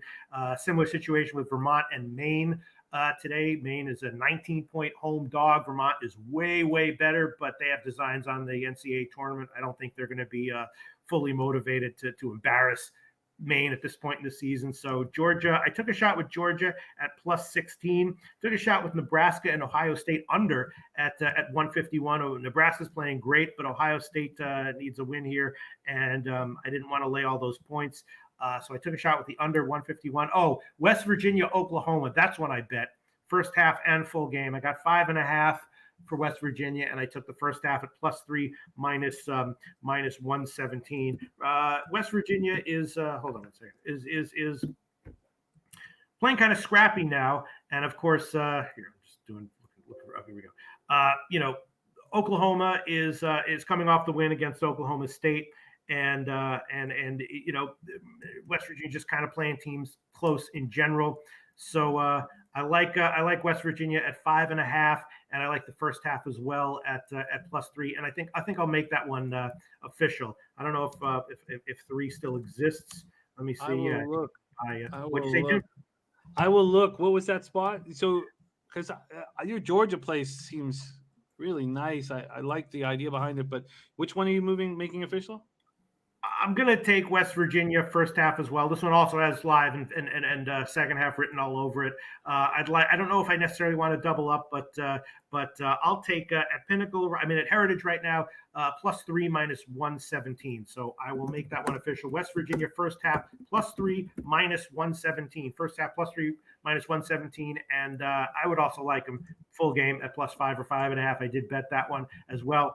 I guess I'm not going to double up though, but for the first half, I'll make that one an official play. Let me see what. Oh, are you ready, Jim? Yep. South Carolina, I took them. South Carolina needs this game. Missouri is very beatable. At this point in the season, a bad team can show up and try to play spoiler on any given night. So it won't be a surprise. Look, if a 10-point win by Missouri would not shock me in the slightest, but I don't think it's going to happen. I did bet South Carolina. I got it at minus 6.5, and I took the first half as well at minus 3.5, and I think I might double up on that too. South. Although at Pinnacle money is coming in a little bit on Missouri now. Look at that, went up to 7, now it's down to 6.5. So money coming back on Missouri. No team in the SEC is going to lay down. Now it's. I can't tell what the current line is right now at Pinnacle. It's bouncing all around at Pinnacle. But I took South Carolina first half and full game. Let me see what did you want to make official? I will make. I'll make. Let's see. Let's start off with. I guess let's just say first half minus 3.5, minus 115. It's minus 112 now. Minus 112. Okay. Yeah. That's let me see. Yeah, you're right. Look at that. Minus 3, minus 112. I'm just I'm not going to spend too much time line chopping, but Missouri's a very beatable team. Although again, at the end of the season in March, these top in any conference, but especially major conference teams that are just looking like doormats will expect the unexpected at this point in the season. So again, it's you're just playing what you think are percentages. So Missouri could win it outright, but I'm going to take a shot with South Carolina first half. What'd you say? Minus 3.5, minus 112, Jim? Yes, South Carolina first half -3.5, -112. And the empty the coffers play is in from Tues. It is American first half at +115. American first half +115. Okay. And I would also be leaning South Carolina full game as well. I did bet that one on the overnight line, but I guess I won't double up on this one, although I probably should. Maybe I will before the segment is over. Let's see, what else did I do here? Oh yeah, Toledo Buffalo over. I got 158.5. And I also took the first half over as well. Let's see where that line is right now. I guess I should. I guess I got to throw that on in case all the other plays lose. Oh my God, wait, puta, 161. Holy shit! Damn it! Yeah, at a certain point you can't play that. Yeah. But it's 161 now. I got it at 158.5. Damn! Wow. Yeesh. Wow, that's creeping up there. But this is going to be another MAC game with little defense. I think first half 76.5 is the first half line. Let's see. Yeah, let's see what we got here. Jesus, 161. Jimmy the Bag. What should I do? Panic. I'd fucking panic. No, I mean I already bet it. I'm happy. Should I make it official at 161? Let's see. Can you do any kind of line shopping to see where it is at other places? Yeah, definitely. I'll take a look at Circa, see if Circa can help. All right, yeah, and someone else mentioned, I think it was Paco Healy who mentioned the Toledo team total over, which is also a decent play as well. Buffalo's been winning, but they've been beating bad teams, and I like the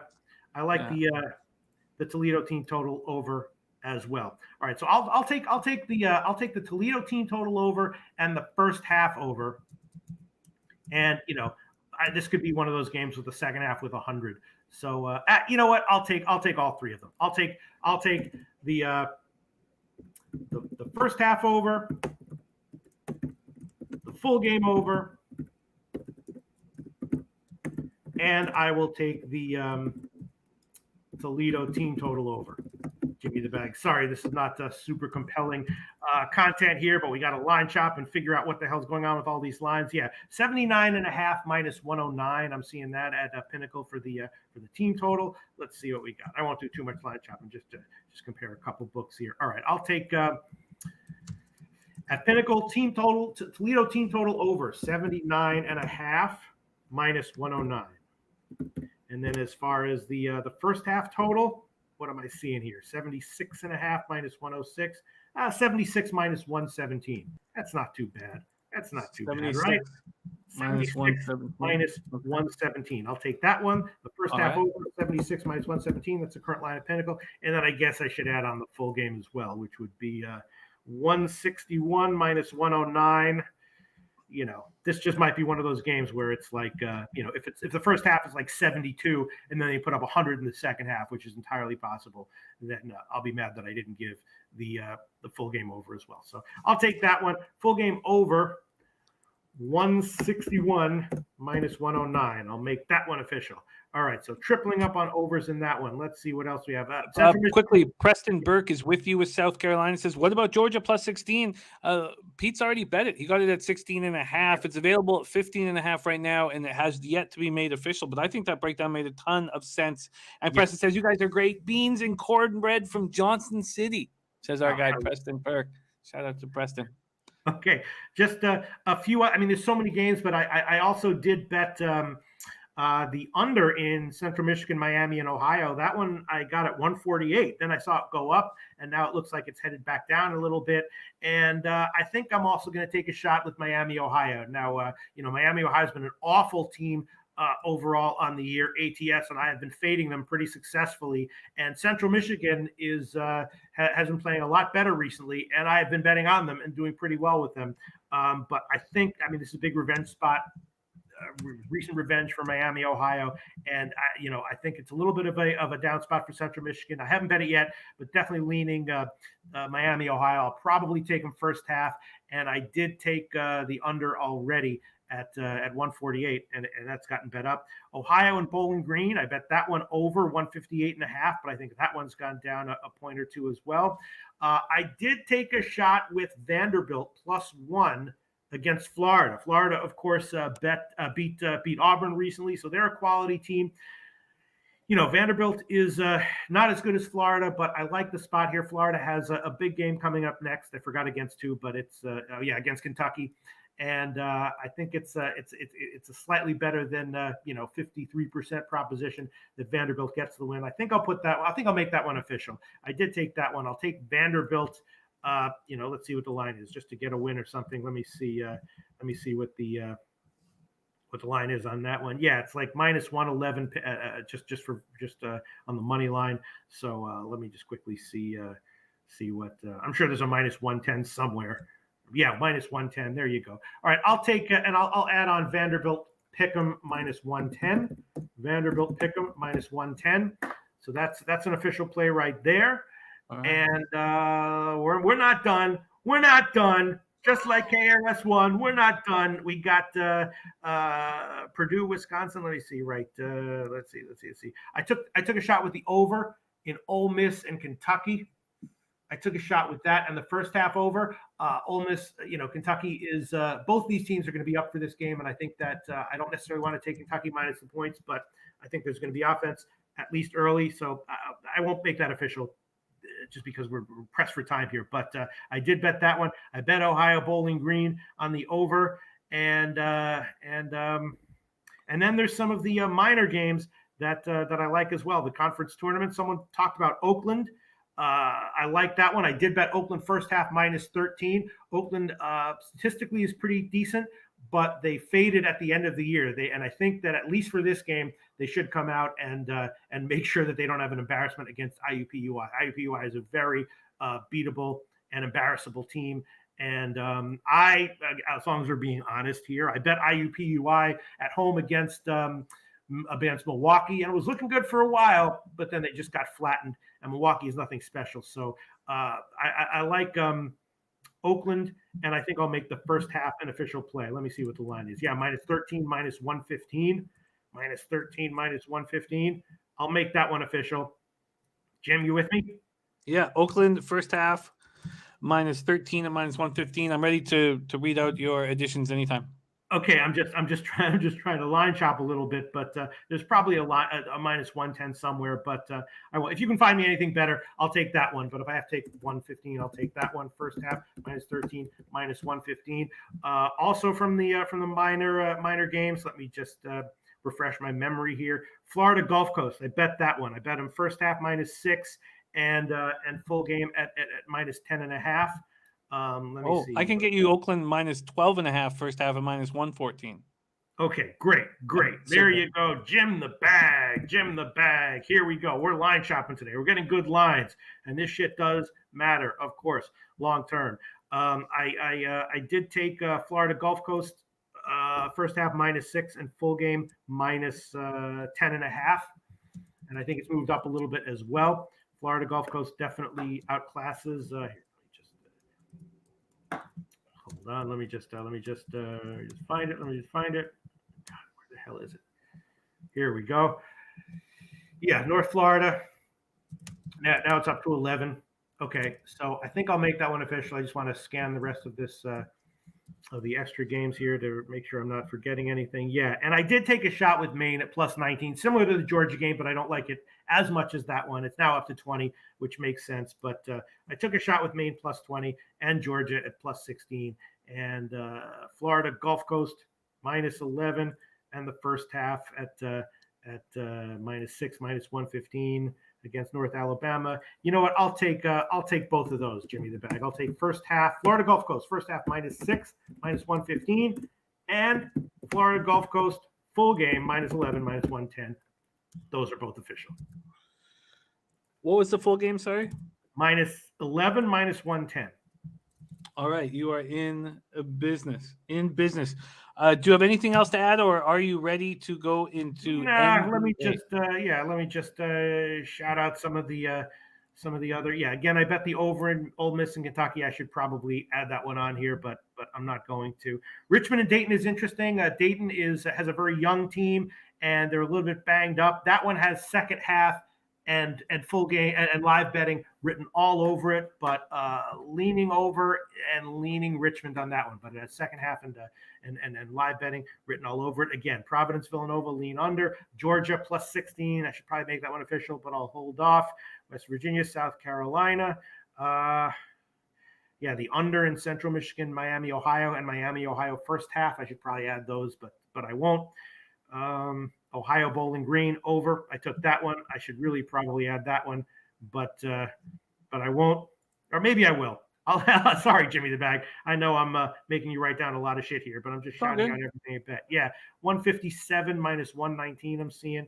Oh, I don't know why that one. The only thing that concerns me about that one is I got 158.5, and it's now down to 157 or 157.5. So that's Ohio Bowling Green. Ohio and Bowling Green, yeah. And what was the number you got? I got 158.5, but now it's gotten bet down. So we can quote one. Yeah, I don't know. I guess we can quote 157 minus 117. That's the current line at Pinnacle. Sorry, minus 119. Bowling Green and Ohio over 157 minus 119. All right. Don't like the fact that it went down, but whatever. That is how it is. Yeah. Ole Miss, Kentucky over. I bet that one. And that's about it. All right. Let's review all of Pistol Pete's action here. And he's coming off a 3-0 day, and he's adding volume to his action. He's capping college basketball very hard right now, and we are reaping the benefits. Pete is on the under 143 at minus 110 in Kansas TCU. In Kansas first half minus 2.5 at minus 113. He's on VCU first half minus 2 at minus 114. VCU full game minus 4.5 at minus 110. And the St. Bonaventure team total under 64.5 at minus 115. He's on Purdue first half minus 1.5 at minus 110. He's off of there. Then the additions: West Virginia first half plus 3 minus 117. South Carolina first half minus 3.5 at minus 112. Toledo team total over 79.5 at minus 109. Toledo Buffalo first half over 76 at minus 117. Toledo Buffalo full game over 161 at minus 109. Then he's at Vanderbilt Pick'em at minus 110. Oakland first half minus 12.5 minus 114. He's on Florida Gulf Coast first half minus 6 at minus 115, and Florida Gulf Coast full game minus 11 at minus 109. Circa is a cent cheaper, and he's on Ohio Bowling Green over 157 at minus 119, and he is in a business. There's Ick Schnizzle in the house. Great to see you. Ick Schnizzle says busy working, stacking up this cash for our trip. Haven't capped any games yet. Well, we have just the man for that job. Pete, great work with NCAA basketball today, and that's a ton of action. I'm excited to I mean, people like that when I just chaotically shout out all my leans and opinions of college basketball, because I spend so much time preparing for this. I'm like, why not just put it all out there, right, Jimmy the Bag? Why not put it all out there, Pete? I like it. Put it all out there. And I like it. All right, there we go. That is college basketball. Let's move in to NBA, and we have just the man for the job coming to us from Los Angeles, California. Walter Trotter in the house, sir. aka Wham Bam, aka Traw Wham. How you doing, my man? Yes, sir. I'm feeling good, feeling great. You already know this is my favorite part of the week. Me too. When I put my son to sleep, and I got you guys here, right here in front of the screen. So we're really happy to have a chat. Shout out to Nasty Nate. Shout out to Tues. Shout out to Snizzo, T-Mac, Nut Flush, all the family in here. Remo, so you already know. We all love y'all, man. Crystal, appreciate y'all. Queen Tiffany, I know you out there. Queen, appreciate y'all. Let's get it, man. Let's get to the money, man. You already know, bro. Y'all see the background. Y'all know what time I'm on. I like it. And we're just over 3 weeks from hanging out in person. I can't wait. San Antonio, very close, coming to us very, very soon. And I don't know if you saw that, Wham, but Slaughter said King Suite for Loshak, paid for by Pub Sports Radio, if he comes. He comes to San Antonio. Hell yeah. And can I give a shout out, Jim? Of course. D-Mac Sangmani says, don't really like Loshak picks. Okay. Yeah. Okay. Yeah, I was going to call him Dick Smack, but then I held back because I was like, maybe he's a longtime fan. And listen, I mean, as long as we're being honest here, which has been the theme of the show, don't really like them that much either. But so shout out to you, D-Max Sagmany. We're gonna like them when they cash. We're gonna like them when they cash. Say less. That'll change everything. That'll change everything, Truckland. Hell yeah. All right, let's get to work right now. We start at 7 p.m. Eastern with the Detroit Pistons, 15-46, 6-25 on the road at Washington Wizards, 27-33, 15-16 at home. Capital One Arena in Washington, D.C. Detroit over their past 5, 3-2. I don't know if I've said that at any point all year that they've won more, and then they've lost over a 5-game period. And we have Dan Kelly on the board. Dan Kelly with the Detroit Pistons team total under 54 at -105 in the first half.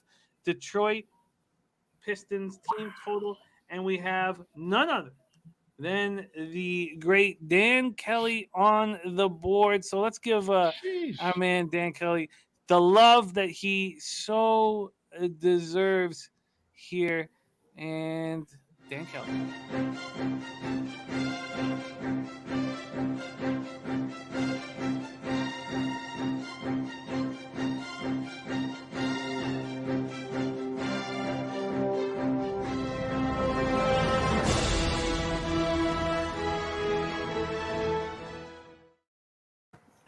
Then we have Ron Crawford on the Pistons to cover this light 3.5 point spread. This total sitting at 216.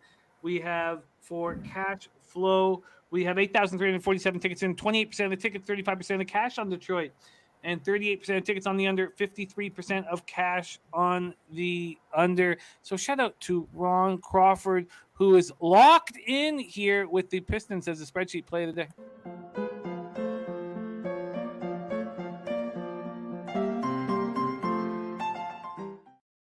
Detroit pace over their last 5, 27th in the NBA, 96.78 possessions a game, while Washington 25th in pace at 97.34 possessions a game. Pistons coming off their third win in 4 games, 127, 126 in overtime at Charlotte on Sunday. It was the second half of a back-to-back. This is the third game in 4 nights for them. Wizards coming off their second straight loss in third and 4 games, 92-86 at the Cavs on Saturday. Kyle Kuzma playing very good ball, 36 points, 8 boards in that double overtime win.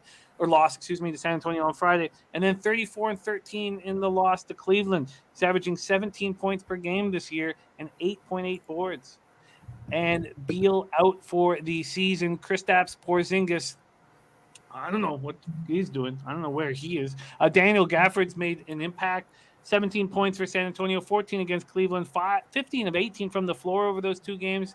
And then on the Pistons side of the ledger, Sadiq Bey goes for 28 Sunday. Jeremy Grant goes for 26 on Sunday. First, we'll go with Pistol Pete Loshak. You have a feel here for this Pistons Wizard spot. Thought I did. I mean, I was thinking that this, again, I'm focusing on college basketball right now, but I thought this was kind of an obvious Washington spot. I know that Detroit has, 4 nice covers, decent margins. Maybe they're turning it around. I wonder what it is that that Ron Crawford's spreadsheet likes so much about Detroit. Dan Kelly likes Detroit team total under. He so does, maybe I would take that. What? Wendy Espinoza taking Detroit on the money line, trusting Detroit for the cash and the big score. Yeah, I thought it was a Washington spot, but maybe I'm wrong. I was about to give Washington as an official play, but now I'll hold off and hear what the comment section has to say and what Trotwam has to say. Let's hear what Wham has to say right now. Take it away, Wham. Make sure I'm live, man. Make sure I'm live. Got to make sure the kids is not making too much noise here. But I am so crazy way we started out this show with that information there as far as what Dan Kelly likes. The first half team total under is so interesting, bro. I mean, they're not really averaging that much in the first half. I think it's about 51.7 for the season in the first half. So I think he's under that. The total that he got, it was 53. That was the total that he had, 53 for Dan Kelly. Very interesting there. 54 minus 105. 54. Yeah, that seemed like it's probably a good look there, but I just think they may win the first half. We've seen this Washington team be the worst team in the first half at the house. I mean, at home, they're not really that good. It's just one of the things. I mean, over the last 10, they only covered 3. And I mean, this is a spot they can do it. I kind of would agree with you, Pete, but I mean, I just don't see it. Is this a game there they sneak KP out there? because there's really no information that he's going to be out or in the lineup today or not. So they may try to sneak him out there, in my opinion. But I think Detroit, problem here with Detroit, obviously it's a young team. They foul a lot. They're fouling personal fouls for opponent about 29, ranked 29 in the last 5 games. For the season, and 22nd over the last 5 games. My apologies. But the Washington Wizards, I don't think they're going to be able to take advantage of that because they're drawing the league lowest of fouls in that last 5 games. So they're not really getting to the line either for themselves. In this game, though, I'm going to go probably on the 3-point prop.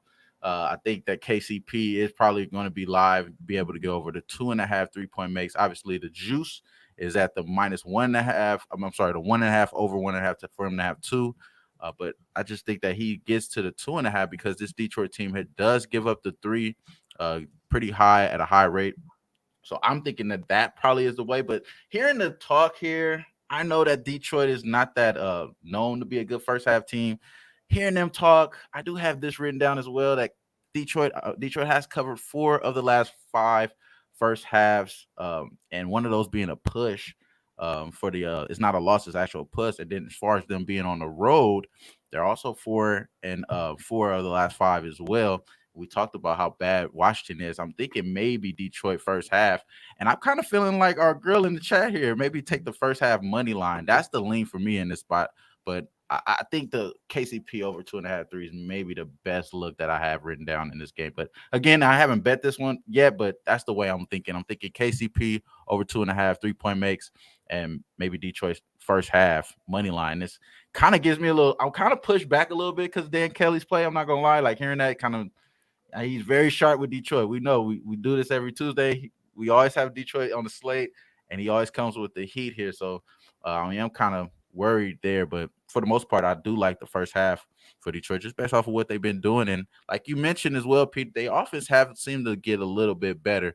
We get Cade to stop fucking fouling, like I'm saying here.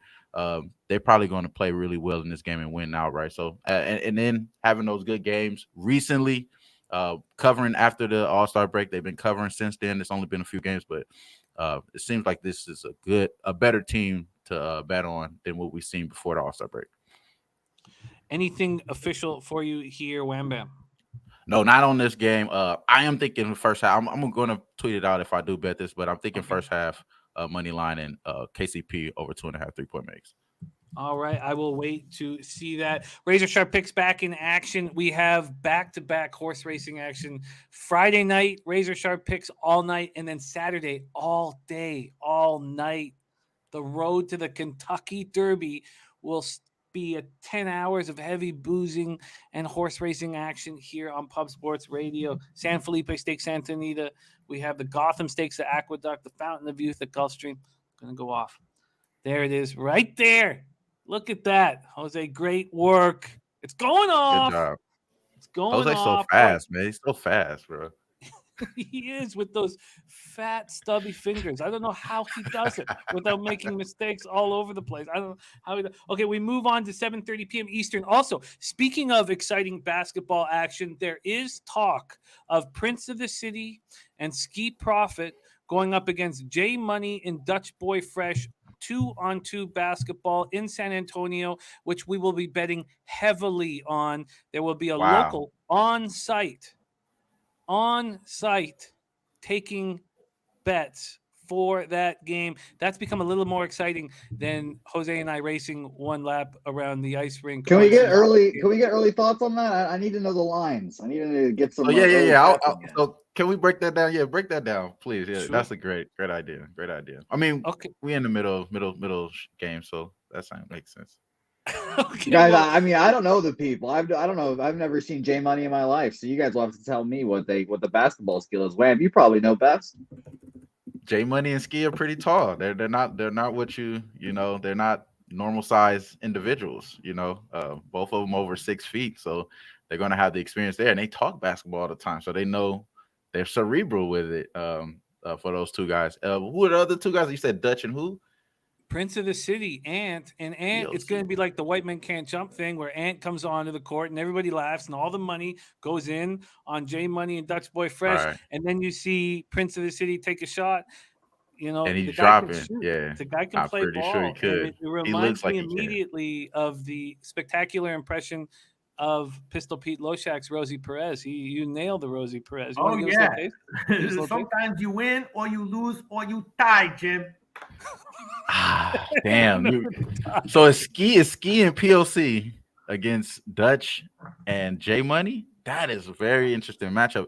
I think you may be right. If you're gonna go, you gotta go.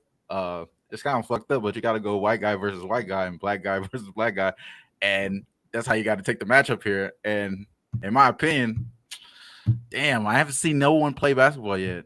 But you know, it's That's kind of the tough. But yeah, I'm taking I think ski. POC, I got my guy I ski. think POC is a dark horse though, so they may be underdogs here.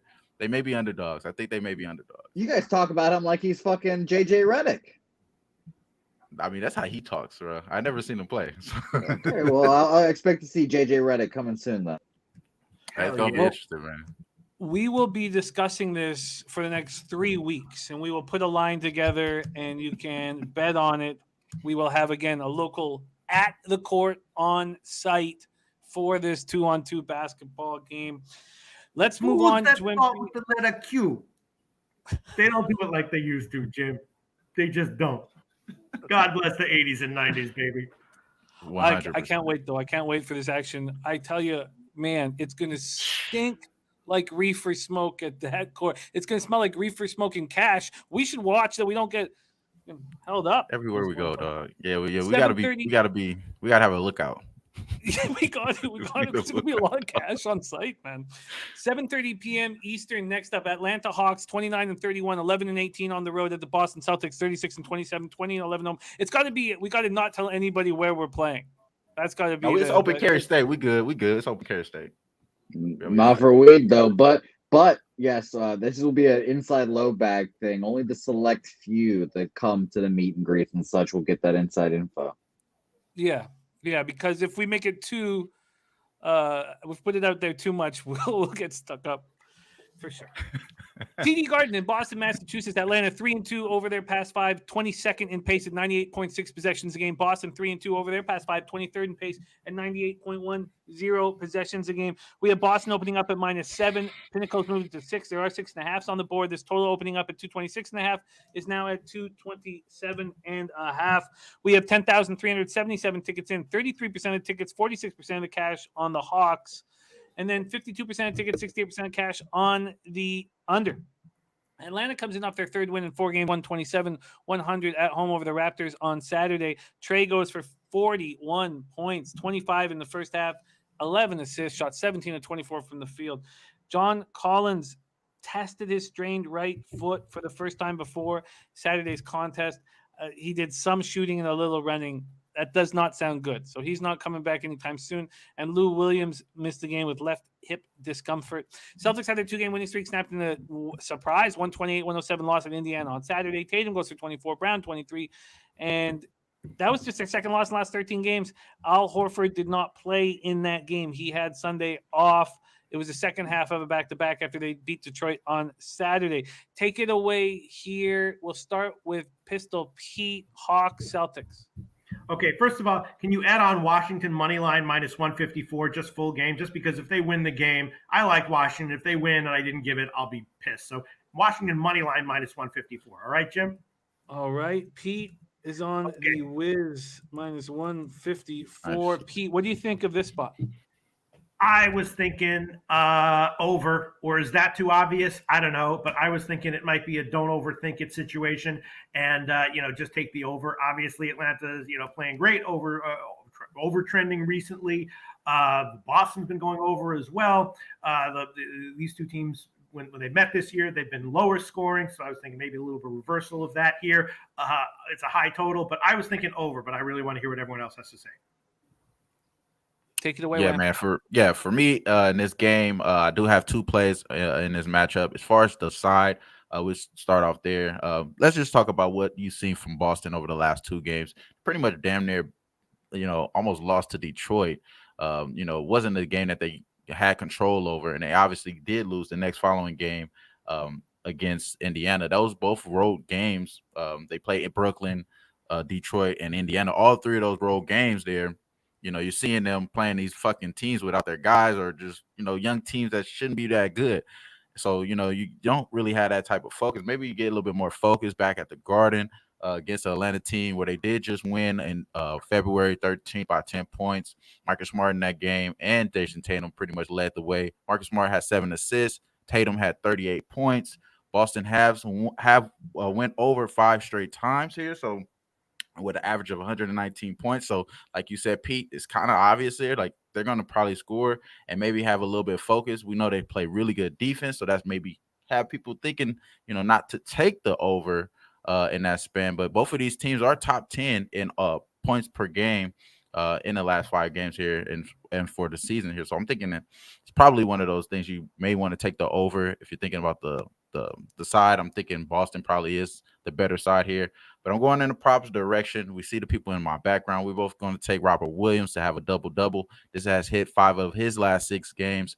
It's at plus 150. That's official play. Get that right now at Bovada. Then also you could take the Marcus Smart train. We back at it one more time. Again, 5 of the last 6 meetings against the Hawks, he's went over this total of 5.5 assists. Right now it's at minus 114 at FanDuel. I did get it at minus 107 last night at Bovada, but right now you're getting that Bovada like minus 136. So shop around if you could get that one there, but it is available at FanDuel for the people that are able to get that. Other than that, man, that's pretty the way I'm looking in this spot. The Hawks aren't really that good at the road, so that's the reason why I'm thinking Boston probably does take care of business here. And John Collins being out, that may be hurting these guys. They need some depth down there for the Atlanta Hawks. It could be a trade day. He could go off for 40. Don't get me wrong, but I just don't see it. I think a little bit more focus from Boston here. I do lean towards the over because I think Hawks are pretty much going to be able to score with the pieces that they are going to have on the floor. And I don't think they're going to play that much defense. So I do think that Boston's going to be able to score as well. So I do like Robert Williams. Probably be my first tier here as far as the best bet that I like here. And then obviously we're going to go back with Marcus Smart. And we did get dinged for our Marcus Smart video of you and Marcus. Yeah, Smart. we don't got to do that. Do we have new audio now? Do we have new audio? No, not yet. I honestly, if we're gonna be honest, I thought about singing the song myself and putting it over top of it. It's probably the same thing, bro. You're gonna be just like the recording. Your voice I thought so. Like I thought so too, but I thought Jimmy would just want to kill me when he sees me. But I don't know. No, I disagree. I love that idea. Lay down some vocals for this. Have it ready to go for next week. Have it ready to go. Have it ready to go for tomorrow. And I'll have it ready to go as well. Can you make some like circus music in the background for now? Can you find something over the next few minutes while we're doing NBA? Find something. Sure, I'll look something. All right, we are back to the Marcus Smart prop over 5.5 assists at minus 114 and the double at plus 150. Is there anything you're interested in adding on this spot, Pistol Pete? No, I'll hold off. If Boston does seem to clamp, I'll hold off. All right, let's move on to the next spot on the board. I think circus music might work for that. Okay, maybe circus music. Okay, Brooklyn Nets 32-30, 19-13 on the road at Toronto Raptors 33-27, 16-13 at home. We're at the Scotiabank Arena in Toronto, Ontario, and it will be sold out finally. Sanctions lifted. Let's be a real city again. Let's get out there and. I had to edit myself there. Brooklyn 2-3 over the past 5, 16th in pace with 100 possessions a game. Toronto 2-3, 21st in pace, 99 possessions a game. Vipe says I'm on the Raptors trifecta. Smack City. Vipe says Toronto 10-4 against spread in its last 14 games. And Dan Kelly says rare situation because of COVID makeups for Toronto tonight. 5 times since 2015 as a home team, being a favorite, playing second back-to-back, and 4 games in 5 days versus a road team on the second half of a back-to-back. 5-0 against the spread in the first quarter, average difference of 6. It's going to be a madhouse at Scotiabank. Hell yeah. A madhouse at Scotiabank. Brooklyn Raptors, let's take a look. It opened at minus 8.5. It went down to minus 8. So minus 8 before the show started. It's back at 8.5, and Bodog hanging in 9. This total opened up at 218. There are 218.5 on the board. And what is 365? Yeah, sitting at 218.5. Yeah, Tease, I like that idea. The clown car music. I'm down with that. I'm looking forward to see what Jose puts together for us. Oh, and then cash flow here in this game. We have 7,225 tickets in. 36% of the tickets on the Nets, 53% of the cash. And then 57% of tickets on the under, 52% of cash on the under. Yes, Lou Chase Fox says 69s will be handed out at the gate. Yeah. No, don't smell anybody's fingers at the Air Canada Center this evening. These teams played each other last night in an easy 133-97 victory for the Raptors. No OG Anunoby, no Fred VanVleet. The Raptors were led by Scotty Barnes, who matches career best with 28 points. Can he get some votes for Rookie of the Year? I have him at plus 650. Can Scotty Barnes get a table dance, please? Malachi Flynn started in place of VanVleet, 18 points, 5 assists, and no more COVID-19. I said sanctions. I should have said restrictions. Brooklyn's third loss in 4 games. No KD, no Kyrie, no Ben Simmons, no hope. Take it away here. Oh, we'll start with Pistol. Any interest in Nets Raptors? Yeah, I mean, it's Dan Kelly. That makes me. I was going to say Nets first half is an obvious play, but Dan Kelly is giving great reasons to like Toronto on the first quarter. Jay Soul picks. It's a home and home. Be careful, Raptors backers. That's what I would think. But I guess it is a kind of a unique situation, as you said, Jimmy the Bagger. The place is going to be rocking, so maybe Toronto embarrassed the Nets in Brooklyn, and now they come back and will be fully motivated to embarrass them again. My thought was Toronto was Nets first half, but Dan Kelly puts up some very Dan Kelly appears to like Toronto first quarter at -3. What do you think, Trot Wham? Well, let me man. Quickly, Wham. Go ahead, bro. Go ahead. In a regular situation, I would never, after the Raptors smack a team by 36, would I ever back them again the following night. This is a different situation, and I'm going to be betting them. I'm just not sure exactly how, first quarter, full game, or what to do. Take it away, Wham. Yeah, man. So after yesterday, I had my first thought process was that Toronto wins yesterday, and they lose today because my thought process was Kyrie is going to play, but obviously can't play and shit. You know what I'm saying? So he's not going to be playing in this game.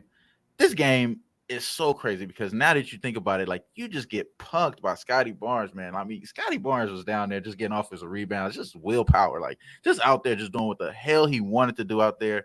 No reason to have rush guys back here in this spot. It's just so tough, bro. Because my thought process was that these guys are going to be able to was going to be in the lineup here.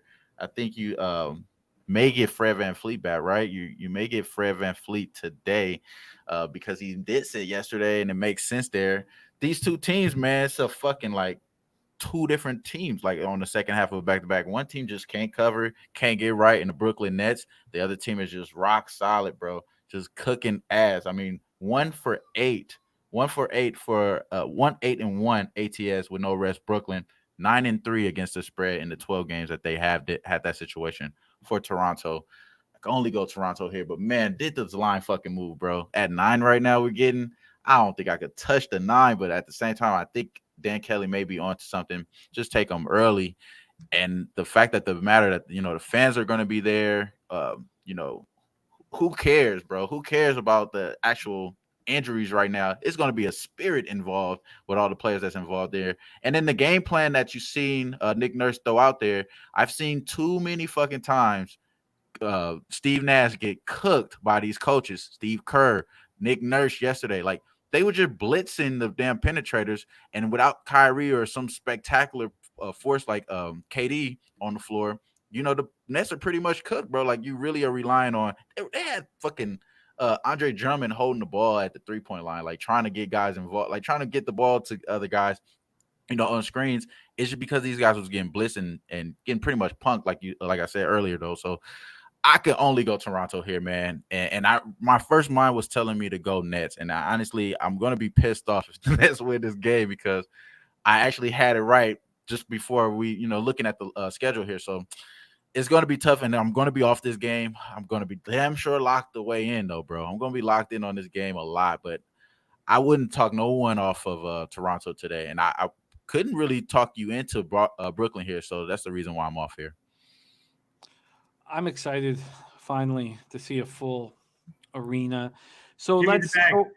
I think, if Brooklyn cashes and I don't make it official, I'm going to be so frustrated. I've seen Toronto home. Toronto teams in general, not trying to insult anyone here, but tend to be overvalued at home. You know what I'm saying, Jimmy the Bag, right?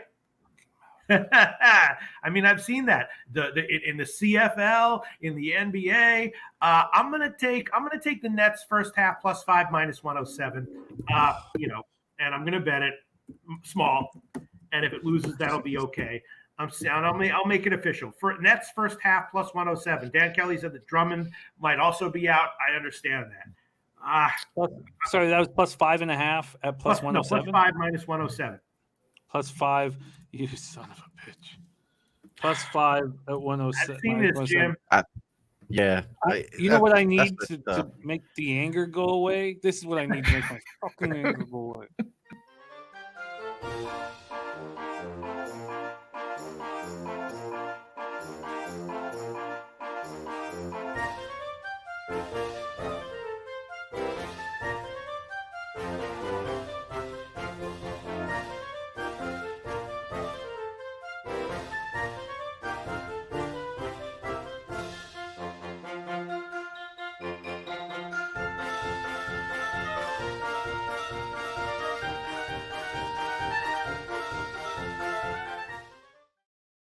Just watching. I ain't gonna lie, that shit is out of line, dog.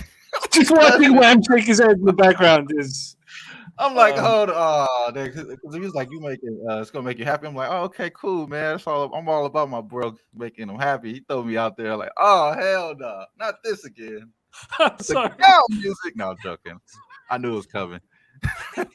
Watching his head shake in the background, I was like, "Oh no, maybe we've gone too far.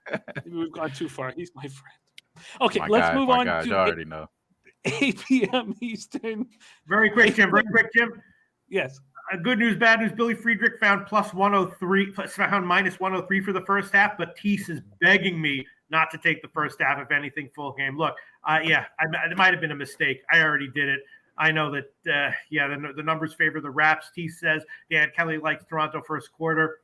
All right, but give me -103. All right, Jim. Okay. Got it. All right. We move on to 8 p.m. Eastern. LA Clippers 32-31, 14-18 on the road at Houston Rockets, 15-45, 8-19 at home. Toyota Center in Houston, Texas. Clippers are 4-1 over the past 5, 12th in pace at 100.40 possessions a game, while Houston 0-5 over the past 5, 7th in pace at 102.10 possessions a game. The Clippers open up as 6.5-point favorites. Let's move to 7 at a few books. Let's move 5 cents in juice at Pinnacle. This total at 228.5 is still there. 7-cent move towards the under. A Vipe says Houston is 2-7 against the spread in its last 9 games. And it says Clippers 5-1 against the spread in their last 6 games. When we go over to the cash flow here, we have 7,376 tickets in. 47% of the tickets, 56% of the cash on the clip. And then we have 62% of tickets, 83% of cash on the over. These teams just met on Sunday in the Clippers tight 99-98 win at Houston. Low scoring game there. I believe so. We have back-to-backs or 2 games in 3 nights in Houston. Sorry about my son. We're just going to put him down to rest. Get a titty in his mouth, get him sleeping. Zubac, 14-15, 6 block shots, and he was a big problem in the lane. A huge problem in the lane. Silas was talking about it, how they don't really know what to do with him standing there in the lane. I look forward to hear this breakdown. We'll start with you, Pistol Pete. Clippers, Rockets.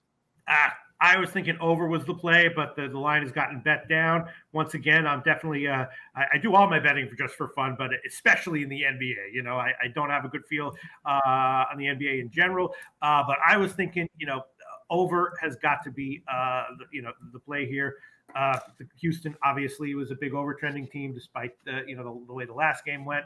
I was thinking over. No, Trotwam? Yeah, I agree with that. As far as this Houston Rockets team, they're not a really good team on one side of the ball. They could get it going, offensively here. Clippers aren't really that fucking defensive juggernaut or anything. So I could see Houston Rockets, second game that you see a team, same thing with the Toronto Raptors. The reason why I'm hesitant there, second game, you get to see a team, you get to see what type of adjustments being made. But like you mentioned, Jim, they're not going to really make that much of an adjustment for Zubac.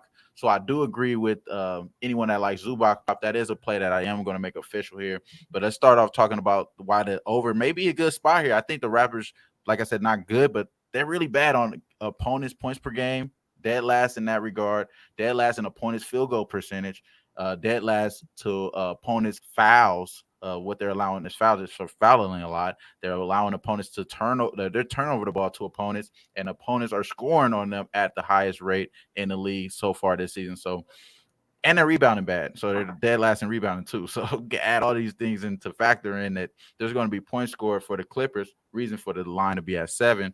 I think that Zubac gets some of those rebounds like I was mentioning there. So if I like Zubac to get something done here, I think the 10 points is pretty much good enough for me to go straight to the double-double. I think he gets the double-double today at plus 145 is what I got it at. Not sure if you could I think you still could get that at Bovada. I'm trying to check. I know they have it at plus 140 at FanDuel.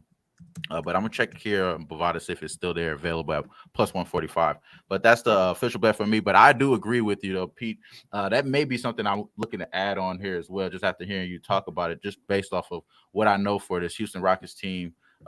They're pretty streaky here. They're not going to have – I'm not sure if they're going to have KPJ in a lineup today. But for sure, the guys that are available – Garrison Matthews probably going to be the best three-pointer guy for them today. Luke Kennard is going to have to bounce back as well. He had a 1-for-7 game last game, so I expect him to bounce back. It's a lot of things pointing towards the over, in my opinion, in this game. So I agree with you there. But double-double for Zubac, Big Zoo, and I'm still checking here to see if at plus 145, but at plus 140 for sure at FanDuel. Yeah, let me know if you can beat that right now. But plus 150, plus 150 at Bovada. So you're good at plus 150 there. So big double doubles for Wham Bam with Zubac and earlier with Robert Williams. I think those bets make sense. You have to think at least one of them will cash. I like it. It's the kind of situation where you could just make those two bets alone in Vegas with big, a little higher than or quite a bit higher than your average unit size. Take them both, and you're got to get one of them, man, and make a profit. There we have it. Zubac double-double. We move on. We have 2 games left on. Wait, Jim, let me make it official. Let me make the over 228 minus 103 at Pinnacle official. Over 228 and minus 103 for Pete. I get it. You said 228. You could get 227 and a half at 108 minus 108 at FanDuel. Wow. Okay, I'll take that. Thank you very much. Yeah. Truck Web, 227 and a half minus 108. There we go. Yeah, that's beautiful. That's the best line. Circa is at 227 and a half too, but at minus 109. So 227 and a half at minus 108. Great find from Billy wow. Friedrich, 227 minus 108 at Bookmaker. Thank you, Billy Friedrich. There you go. Wow. Going down. They fighting for our business here. That's how you do it, man. They want our business, bro. People are watching the show just pounding the under, hearing me say that, so it's probably going to keep going down. Unreal. Can we get a 226 and a half, 226 and a half, 226 and a half? PM Eastern is the next one on the board. Golden State Warriors 43-18, 17-11 on the road. Minnesota Timberwolves 33-29, 18-12 at home. We're at Target Center, Minneapolis, Minnesota. Warriors are 2-3 over the past 5, 18th in pace at 99.50 possessions game, while Minnesota's 3-2, 8th in pace at 101.68 possessions a game. These Warriors minus 1 across. Actually, Bodog hanging at 1.5, and this total at 233 or 232 and a half. When we get to the cash flow here, 7,994 tickets in, 69% of tickets, 78% of cash on the Warriors, and then 60% of tickets, 62% of cash on the under. Warriors coming off their third loss in 4 games, 107-101 at home versus the Mavericks on Sunday. They were way ahead, up by as many as 21, dominating the game, and the Mavs went on a 26-3 run in the fourth quarter, and it just screams defensive issues right now with the injuries that the Warriors are dealing with. They don't have that guy to stop these runs. Warriors shot 42.9% on Sunday, so that's the 5th time in their past 7 that they've shot under 46.2%. They've been without Draymond Green since January 9th, without Iguodala since January 21st, except for one game where he's briefly back in. Klay Thompson missed Sunday's game with an illness. He's not going to be in the lineup on Tuesday. And the Warriors are on the second half of a back-to-back after the second win in 3 games, 127-122 at the Cavs last night. They've won 9 of 13 since January 30th, and are now 4 games, a season high, 4 games over 500. Pistol, we'll start with you. Anything here for Warriors, Timberwolves? I mean, you guys follow the NBA a lot more closely than I do. I know that the injuries are hurting Golden State, but they were good enough. Can you hear me, Jim? Yep. Yeah, I got you. I mean, they were good enough to blow Portland the F out in their last game, right? And why can't they do it here again? I'm an inch away from taking Golden State first half and or full game. What do you think, Trotwam? Yeah, it's interesting here. It's a very interesting game. I mean, Minnesota almost tricked it off yesterday. We'll say that there. Start off there. They almost tricked it off. Luckily, they did come through with the cash. I was on Minnesota yesterday at -2. Got that money there. That was a good look. And then also I did know somebody that, teased it up there as well. So he actually ended up cashing as well. He had the -4.5 at plus money. That was good money there for him. Shout out to him there. But what you're saying, I'm kind of saying that I'm thinking the opposite here with the Warriors. That Portland game, yeah, they did beat Portland. Portland's pretty bad. Lakers are pretty bad. But, out of those 6 games, it's more than 6 games, my apologies, about like 7 games there. Those are only 2 wins that they have. They lost to Dallas, they lost to Denver, they lost to the Clippers, lost to the Knicks. You know what I'm saying? Lost to the Jazz. The Knicks is the one that's kind of bad. You know what I mean? As far as that one, that's a pretty bad one. But you got my son now. He ready now. He on me now too. But as far as this, I think T-Wolves probably are not a good spot here. I think Golden State does bounce back. I would agree with you though, Pete, as far as them probably being able to do this here, because Minnesota Timberwolves, they're not really that good of a team to me, but they have shown that they can be offensively good. They have been getting a little bit better production from like Malik Beasley, from other guys. I believe the kid McDaniels had a great game last night. So I can see them having a good game tonight as well. But no Klay Thompson tonight, so you're just gonna have Steph out there shooting. So maybe his assist is another good look. He's had 2 back to 10 plus assists over the last few games. It seems like the market is getting adjusted to that though. So I would be light there if I was to play anything here, but I'm thinking to stay away from this game. I don't want to trust the T-Wolves. They're 3-7 after on the second half back to back. The Warriors are 12-5 with the rest advantage here. So they do have the rest advantage in this matchup. I believe this is the 4th game in 6 nights for the T-Wolves. And they have played both games on back-to-back. So on second half of back-to-backs, they had to start off the season, the second half of the season with a back-to-back, and they just come into a back-to-back here. So maybe that's a little bit tougher than what I anticipate. So especially going from a road to going back home. So I think it's maybe a bad spot for the T-Wolves. If I'm thinking anything, it's probably going to be Golden State. I do like the way the market did move with me here. It was at +1 last night when I was capping this game. So very interesting to see how this plays out here. But maybe add the Golden State. There may be an ad here, shit looking good early on, but I'm going to stay away from right now. I didn't make it official. So I haven't bet it, so I'm not going to make anything official. All right, well, Jim, you can give me Golden State first quarter. Pick them -113. I'll take that one. I believe in them enough for a quarter to come out pretty strong. I don't want to double up, so I'll just take first quarter, not first half. First quarter, pick them -113. Current line of Pinnacle. -113 for Pete. Oh, do we have time to run through this last game quickly, or Wham? Do we have time? Yeah. We could go. We can lock it out. Oh, let's go. Final game on the card, 10 p.m. Eastern. Dallas Mavericks 36-25, 16-14 on the road at the Lakers, 27-33, 18-15 at home. We're at Crypto in LA. Dallas 3-2 over the past 5, last in pace at 94 possessions a game. Well, the Lakers are 1-4, 18th in pace at 99.50 possessions a game. And Billy Friedrich found you that at -109. Yes. So we'll get that -109. Jay Smith says Mavs smack City. Mavs smack City for this spot. We have the Mavs sitting as 5-point favorites. Let's move to 5.5 with a couple books, and the total sitting at 216.5. When we go over to the cash flow in this spot, we have 71% of tickets, 80% of cash on the Mavs, and 44% of tickets on the over, 92% of cash on the over. Mavs coming off their 3rd win in 4 games, 107-101 at the Warriors on Sunday. We broke it all down, how they had this giant 4th quarter. We just talked about it, and they are 3-1 on this 5-game road trip. Luka went for 34 and 11, and Dinwiddie went for 24, 10 of those in the 4th quarter. Lakers coming off their 2nd straight loss. This one was a disaster. 123-95 at home to the Pelicans. They were down by as many as 32 points. They committed 23 turnovers. They were getting booed. Both LeBron and Russell had 7 turnovers. What a mess. Pete, we'll start with you. Is there anything you want to attack? The Lakers are this is an embarrassment right now. I was thinking maybe a shot with the under, maybe even a Lakers team total under. I mean, is it possible that the Lakers will try to turn things around by playing no defense? Maybe. But I want to fade the Lakers one way or another. Maybe I don't know, under, maybe a team total under, but it's just like it's an embarrassment.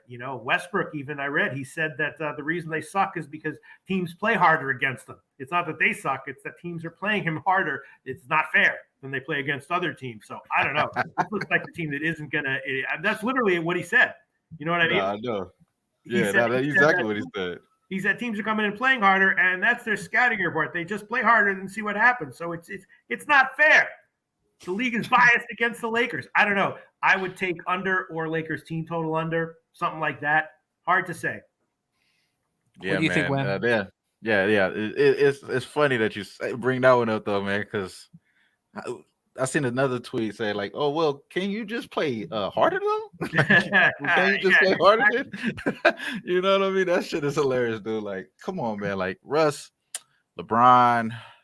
Man, we got fucking Ariza here. Maybe they're figuring it out now because they finally want to waive DeAndre Jordan because Kendrick Nunn is not coming back. They got DJ Augustine mostly geared up, teed up here. Probably going to be a addition that they have. Austin Reeves probable. LeBron James questionable in this matchup here. LeBron James probably going to play. He's one of those players that, thinks about the kids in the crowd and shit. And he's trying to chase stats here. There are stats that need to be accumulated for this guy to reach Kareem here that he has to continue to do. So I think that the stats will be there, but I agree with you though, man. I think the sneakiest play here is that under. That is a good. I didn't have that written down because in this game, bro, I'm not gonna lie to y'all. I'm not even gonna watch this shit, bro. I'm not even gonna watch this shit. This is bad hoops, bro. This is bad hoops, like my guy Ski would say. This is bad hoops. The Lakers just suck ass. You're seeing guys, man. Look, DeAndre Jordan got fucking fired. I mean, he pretty much got fired. You could say he got fired, waived, or whatever, because he threw a half court heave to the fans and shit. Like, come on, bro. Yeah. Like, it's only getting worse. So I'm gonna stay away from this shit, man. My son is mad at me and stuff because this movie keeps going off, and I'm trying to put it back over here for him. But other than that, this shit is bad, bro. I'm staying away from the Lakers for sure, bro. There's no way, man. The only thing I'm worried about is that, like, when a team with like just all sorts of issues like the Lakers tries to change things up, I'm just worried that they'll be like, all right, fuck it. We'll try to win games now by playing no defense and just scoring a ton of points. And so instead of losing, 123 to 95, they lose 140 to 110, Yeah, this ugly stuff. Is there anything you want to make official, Pistol? I'll make the under an official play. What the hell? I'll give it as an official play. The line I'm seeing is 216.5, right? Under 216 and a half. Let's see. Can we beat that anywhere? Under 216.5 minus 109 at Circle. What's the juice at Pinnacle? I'm seeing. I'm actually seeing it off the board at Pinnacle. So I don't know. But I'll take minus 109. That's fine. Minus 109. And this dude Chaos says your son's mad you talking about the Lakers like that. And he's exactly, man. Nah, I put his movie back on. He good now, bro. That's all it is. He pressing the buttons and shit and cutting his movie off. I love it. Hey, Jim, it's I back love it. up. All right, let's review. Sorry, total's headed up now. So I guess I already made the play. All right, 217 minus 105. Let's see. I don't like the fact that it was off the board and now it's back up with the total higher. Under 217 minus 105 for Pete. All right. Schnizzle says LeBron always attracts the old washed up version of a guy he used to go against. Jameson, Shaq, Wade. Sorry, Jimmy the Bag. Yeah. Let me pull that play. The Lakers are too unpredictable, and this might be a no defense kind of game, and Dallas might just be like, all right, fine. We'll score 130 if you want us to. When that Clippers Lakers live bet was in, I was a little tipsy, but I was like, this is too easy. Like, there was just Lakers were playing no defense. And I was like, how could I possibly lose this? Any team could beat the Lakers with 2 minutes left in the fourth in a tight game. So I understand why you have pulled it. All right, let's review all NBA action here. The spreadsheet play of the day is on Detroit. And I'll go over all of Dan Kelly's action here at the end. But Ron Crawford's spreadsheet play of the day is on Detroit. And then for us, Pete moved on the Wizards money line at -154. Wham has doubled up on the Hawks Celtics game. Robert Williams double plus 150, and Marcus Smart over 5.5 assists at -114. Pete's on the Nets first half at +5 -103. I'll be on the Raptors in two ways, probably first quarter and full game at this point. Zubac double for Wham Bam at +150, and Pete's on the over 227 at -108 in Clippers Houston. And I'm surprised it's going down, but I'm going to wait and see what happens there. And then Pete's on the Warriors first quarter to pick them at -109. And by the way, Dan Kelly just posted he's on Minnesota pick 'em, so I'm going head to head. I might be looking at 0-4 here, Jimmy the Bag. I think you'll get in there. Not at all. We'll see. Yeah, I think we'll get in there. So this is Dan Kelly's action. First half, Detroit team total under 54 -105. Second quarter, Atlanta +1.5 -105. First quarter, Toronto -3. First quarter, Minnesota pick'em. And first half, LA Lakers team total over 50. Wow. Over. Shout out to Dan, man. He's one of those ones, bro. Yeah, interesting. And the market moving up on the total. I'll have to put that together when the show's over and decide what I'm going to move on. Wham Bam, thank you so much for hanging with us every Tuesday. You can catch him here on Loshak and The Bag on Pub Sports Radio. And you can see him Monday through Friday at 4 p.m. Eastern, 1 p.m. Pacific on NBA Pub Hub. Doing a great job there. And the numbers are going up so fast. I love seeing it. And follow him on Twitter at TrotWham, and travel down to San Antonio to hang out with him in person for Pubapalooza. Wham Bam, thank you so much. Billy Friedrich says, great work as always, Wham. We love you, my man. Community New Knowledge giving you a shout out. Thank you so much for your hard work and your insights, my guy. Enjoy your day. Appreciate you guys, man. Appreciate you, man. Be back next Tuesday. Have a good one, fellas. Best of luck if you tell, bro. There he is, Wham Bam. Let's review all action here.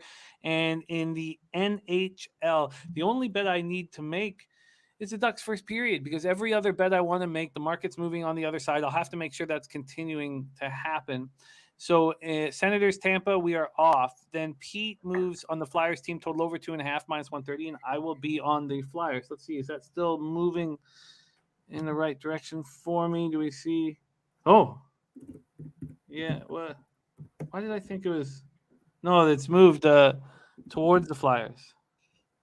That's not what I wanted to see. A small move towards the Flyers. Maybe I'll have to move on that now. Columbus is a move I want to make. Pete got the Jackets -1 at +145. And that's going down. So I like that. That's where I wanted it to go. Jackets are now at -115. Then Pete is on the first period under 1.5 in Hurricanes Detroit. Aranta is now in, and this has gone up to 6.5. And I don't think Ranta is that much worse than Freddie Anderson, even though Anderson's been playing really well of late. I don't know. Pete is on the Wild at +112. I will be moving on the Wild first period, and let's take a look at that. They're +105 right now. I'm going to be patient and wait. Then Pete is on Montreal first period at +160. I'm off that game. He's on the Islanders team total over 2.5 at +140, and the Islanders first period at +190. And the over 6 is still at +100, sitting there waiting for me. Maybe I move on that before my additions. Pete's on the Vegas Knights -1 at -150. I'm off that spot. And Pete is doubling up. He's on the Ducks money line at +154, and the Ducks team total over 2.5 at +106. And that's the only bet where I should probably move on it pretty soon. Ducks are now +150 at Bet365. That is NHL action. In college basketball, Pete's on the under 143 in Kansas TCU. Jim, before you read them all off, can you add on Miami, Ohio, first half -1.5 -112? Miami, Ohio, first half -1.5 -112. I want to make that one official as well. Okay, cool. Let me just go to your additions. Miami of Ohio, first half -1.5 at 112? Yes. All right, you are in business. Pete is on the under 143 in Kansas TCU. Kansas first half -2.5. He's on VCU first half -2, full game -4.5, and the St. Bonaventure Bonnies team total under 64.5. He's on Purdue first half of -1.5. Then he is on West Virginia first half +3 -117. South Carolina first half -3.5 -112. Toledo team total over 79.5 at -109. Toledo Buffalo first half over 76 at -117. Toledo full game over 161 at -109. And Dan says I looked at the chart wrong. It's full game Lakers team total over, not first half. Full game. Okay, so do you want to give us that number for full game, and I'll switch it here for you? Then Pete's on Vanderbilt. It's a pick 'em. Oakland first half -12.5 -114. Florida Gulf Coast first half -6 -115. Florida Gulf Coast full game -11 -109. Ohio Bowling Green over 157 -119. And Miami of Ohio first half -1.5 -112. Empty the coffers. Play of the day is American first half at +115. And I can give you that full game because we are going to put a bow on this long show right now. Let me just move that for full game team total over, and I will shop for that, whatever that is. Pistol Pete, it was great hanging with you. I love that Slaughter's offered a king suite for you if you come down to San Antonio. I love that he's doing that for you. You deserve it and much more. We love capping with you on these Tuesdays. Thank you for making the time with us, my friend. Man, I was going nonstop handicapping this whole card starting on Sunday night. It was worth it. And in the end, it was worth it. A great decision. We'll see how it turns out, right, Jim? I'm looking forward to it. PG00187 says Pete's beard is coming in nice. And Dan, that full game over is 105.5. Thank you, Dan Kelly. Thank you to everybody supporting the show. Dan Kelly, PG00187, Community New Knowledge, Andrew G, Mike, Luchase, Fox, Good, Real, Deal Prime, Cashman19, Danny Lopez, Drew Vinsky, THC, Israel, Riza, Billy Friedrich, Ick, Schnizzle, Puzzler, Crystal Warren, Jared TG, Christopher Comentini, Astute Chaos, Jay Smith, Michigan Mel, all of you guys, Viper, thank you guys, Danny A, Sterling Gentry, thank you for the support, Jay Peasy, Aaron Malavo, thank you all so much for supporting us here at Pub Sports Radio. Come meet us in San Antonio. We're doing it up real nice. On behalf of Pistol Pete Loshak, my producer who does such a great job, Jose Bouquet, and everybody here at Pub Sports Radio, let's go get that cash. Let's Hey, Los bookmakers.